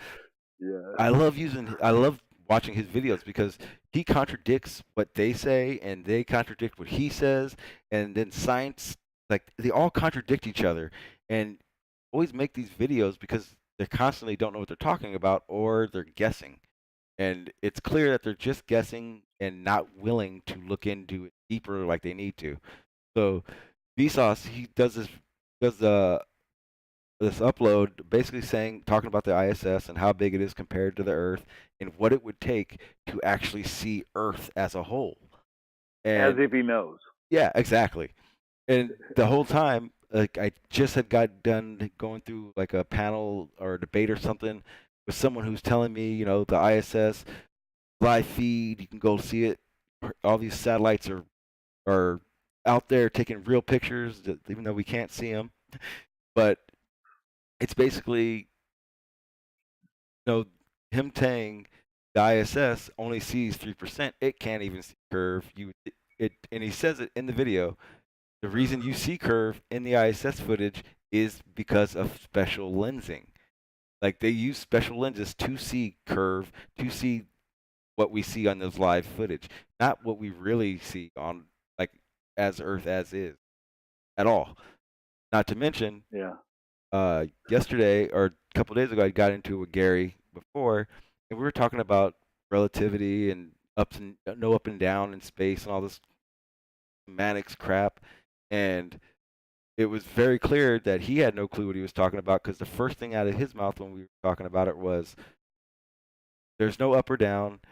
There's no up or down. That's just what it is. Do you even know what relative to perspective is?" And I'm sitting there explaining him what it is. I know what it is because it's very obvious. I've been a flat earther for a long time, so it's an argument that I have now. And he's telling me there's no up, no down, no ups. But if we're in space, there is no down or up. And it's like, okay, well, where does your perspective of relativity of perspective end and not end? Where does it, like? How did you guys get this idea if you hadn't been to space yet? How do they know there was no up or down and gravity does this and does all that? If you've never been to space, you've never really seen it, because I'm pretty sure the telescopes then were adequate for then, but compared to now, were nothing. So all they're seeing is little dots in the sky, little lights, and saying that's what it is. They use spectrographics as well to determine that, and then they make extrapolations from that. They don't see galaxies with optical lenses as far, that far away. They use spectrographics. Yeah, I've tried to have that argument with so many Glovers that it's ridiculous now. It's like, realize that every single image, video you have ever gotten from space is doctored, GI'd. It's edited. No, it's not. It's based on spectral data. It's not a real optical image of that phenomena. Yeah, if you see in the sky. Yeah, if you took a picture in space, what you would really get is it looks like a big blurry black and white picture, basically. And they take the colors and extrapolate, and then put it into a CGI image of what they think it would look like if you could zoom that far, which you can. It's all spectral graphics. It's not real optics. And it's more of that guessing.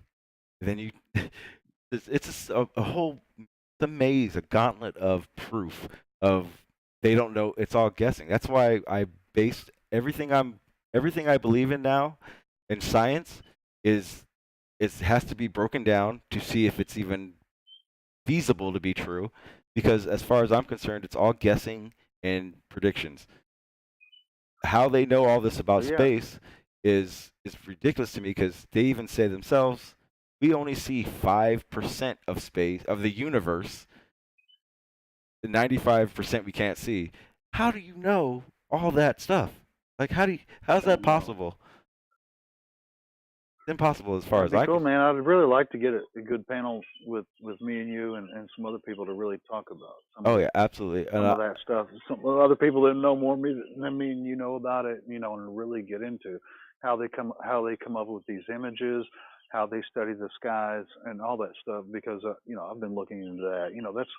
That's why I was like, I didn't necessarily want to come into the 5G. That's why I didn't come in. And he was so full of shit. I was just like, man, there's no reason for me to come in here. But that was one thing. I do apologize to everyone listening and you, helioskeptic, because I know we were talking about this before we were going to get on a hangout and really start building.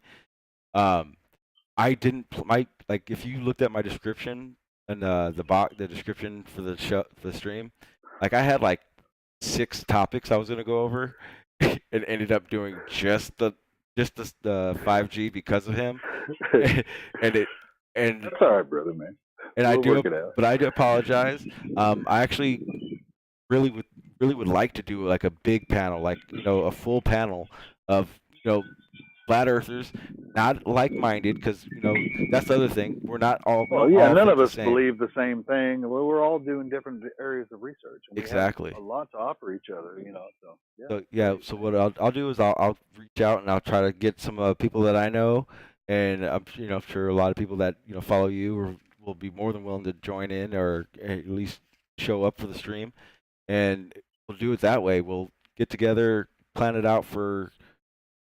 I want to say tonight. We could even do I could even I'll try tonight. I'm at my brother's house. Okay. Well, try to get home tonight. But it'd be cool. I mean, we could do a dual broadcast too. Oh yeah, absolutely. Because I can do it with OBS. Okay. Same hangout, and then I broadcast with it. Either way. Oh yeah. Well, yeah.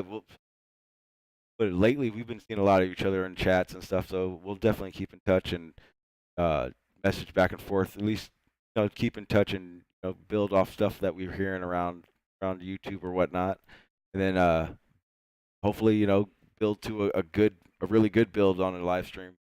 Get quite a few people in here that aren't crazy, want to just argue. But like I said, I'll go ahead and end it now. I definitely do appreciate you stopping by, man. It definitely is an honor. I appreciate you, man. I've go live. I listen in, and I know you've listened in on a few of mine and commented on stuff, and I definitely appreciate your input. And anytime we get to talk, it's an honor. You're definitely one of the flat earthers that I do definitely have a lot of respect for and look up to, as in what you've done for flat Earth. The time that I've been here alone. So I do appreciate that, and I definitely appreciate you stopping by.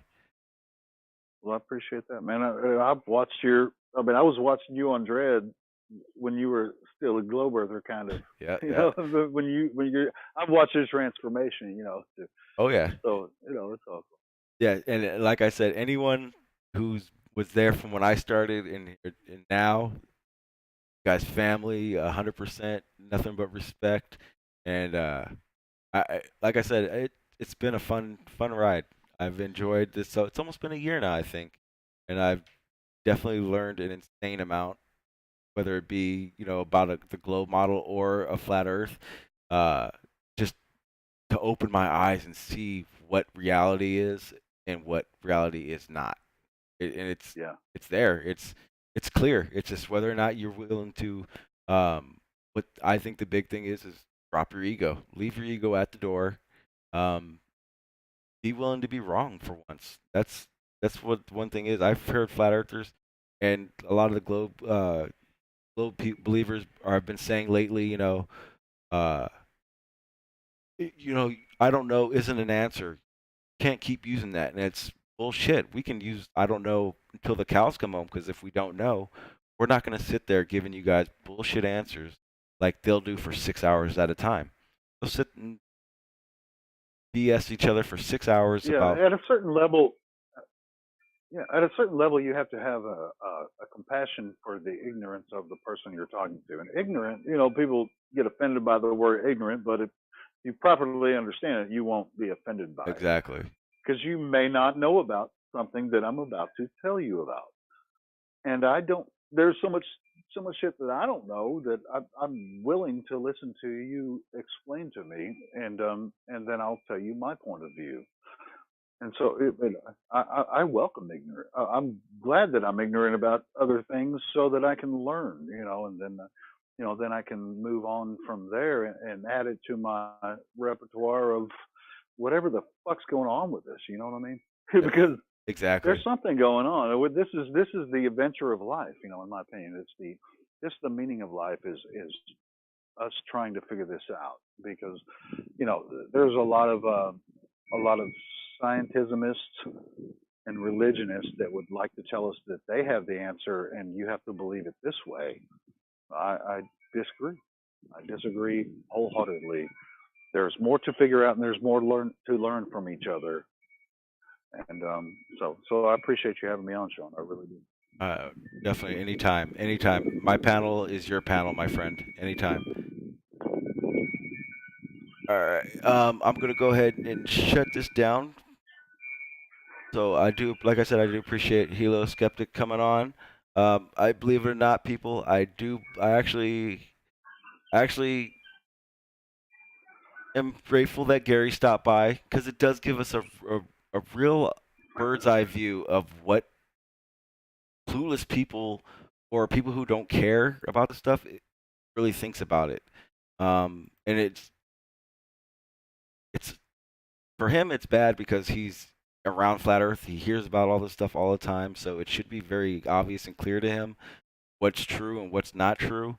But the realization to me is we need people like Gary, because we need to know what people who don't think about the reality of 5G or science in general, how they think. It's important that we know what we're up against. To assume that everyone should just know what we know or what we're researching and figuring out, it's kind of far-fetched. Think about it. Yes, there are many Globers that we do consider complete retards, complete just don't care about the truth. They just want to run on their own little gambit. Yeah, they're out there, but the worst part is there are people out there that think like Gary because they just don't know to ask the questions, or don't know where to start, or don't know why they would need to ask these questions. And that's what we got to be doing, people. What was that? And you don't understand. I mean, I joke around with you, gave you a new name, named you Ted. Your name is, that's what it is, period. But at the same time, it's so important that you put out that information about that 5G, because I knew a little bit about it, but I had no clue how dangerous or even how far along in getting those towers up they were. I had no clue at all. So again, man, to the cows come home, I will support your channel. I will promote your channel, and I will get as much information out there as I can, because thanks to you, I now know about 5G a lot more than I did. Pretty sure a lot of people that were listening in could get the fact that I didn't know too much about 5G. I was definitely learning today. But at the same time, I learned a lot about 5G yesterday, listening to your stream, Ted, and reading today. But even more, I actually learned more listening to Gary, believe it or not, because what Ted was explaining, what was that channel was streaming about, and I learned. I know Empress was there; she learned. Nick Cabal, I know he was there; he learned from you, Ted. All these things that we learn and get an opportunity to learn only expands our mind, only gets us an idea of what's really going on. And like Helio was saying, I myself can't get all the information.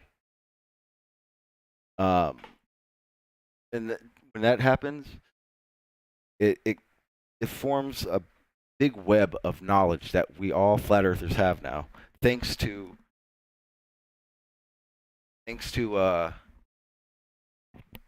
everyone being connected, so to speak, our network of flat earthers.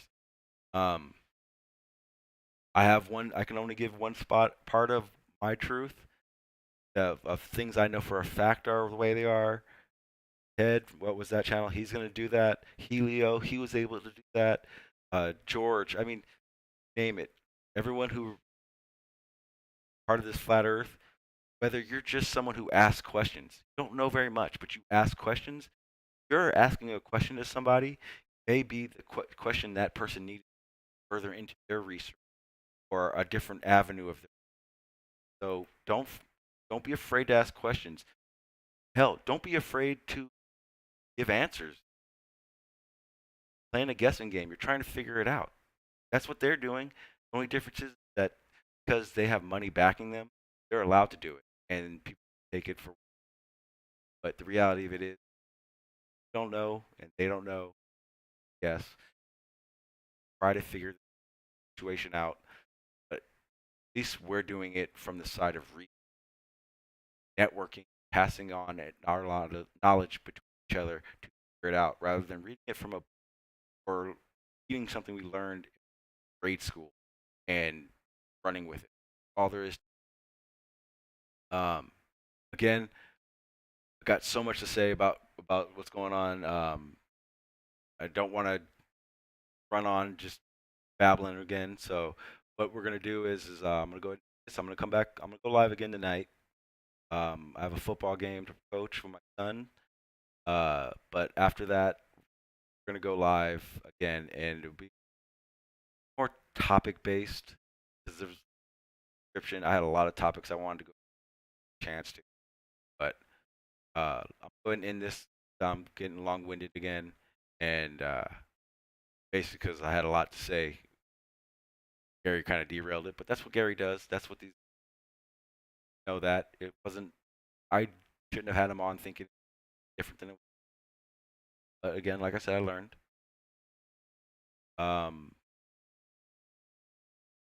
Have an idea.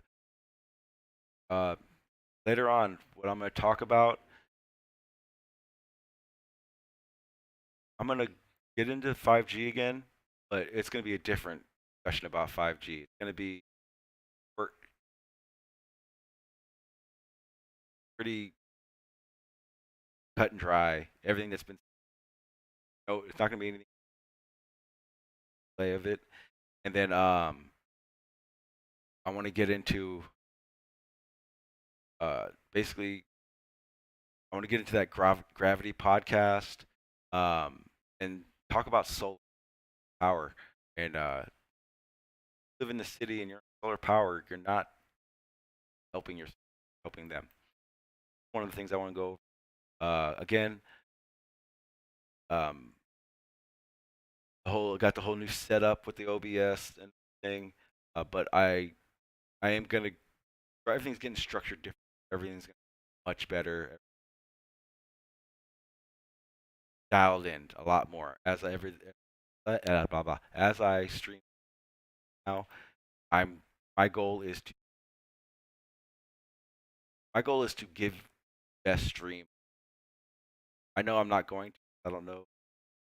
So maybe not the right topics, but at the same time, I'm striving to be the best YouTuber. Search and everything else wise, just so you guys know where I'm coming from. That every stream should get better. Every every opportunity I have is going to be a lot better. So, yeah. So basically, thank you guys for stopping by. And hopefully you guys will have time to come back in again. Hopefully the whole Gary thing doesn't deter you guys from wanting to be around or be here at the stream. But with that said, I take off. Please share, like, please comments under the description of the video. Leave some comments and let me know if something needs to be better. Audio, whole nine, whatever you guys think needs to get better on my stream, let me know, and I'll do whatever I have to do to make sure I can make the live streams that much better for everyone. So with that said, I'm still rambling. Thanks for stopping by, Ted. Awesome. Thanks for being here, man. The solar topic is good. Yes, definitely want to do the solar. Yeah. Like I said, later on, getting some good topics, better streaming. In fact, I'm going to chop this live stream up as a chaos one because of Gary and topics. My stream tonight will be a very structured one that I've been planning, and we're going to get it in. Thanks guys for stopping in. Love you all. Flat power.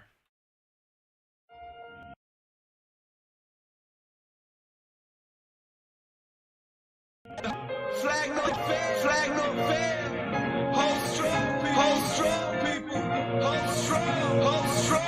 Revolutionary, frontline stand, solitary, mind state, scary, take a deep breath. Take a deep breath. Put me on the front line. Put me on the front line. Put me on the front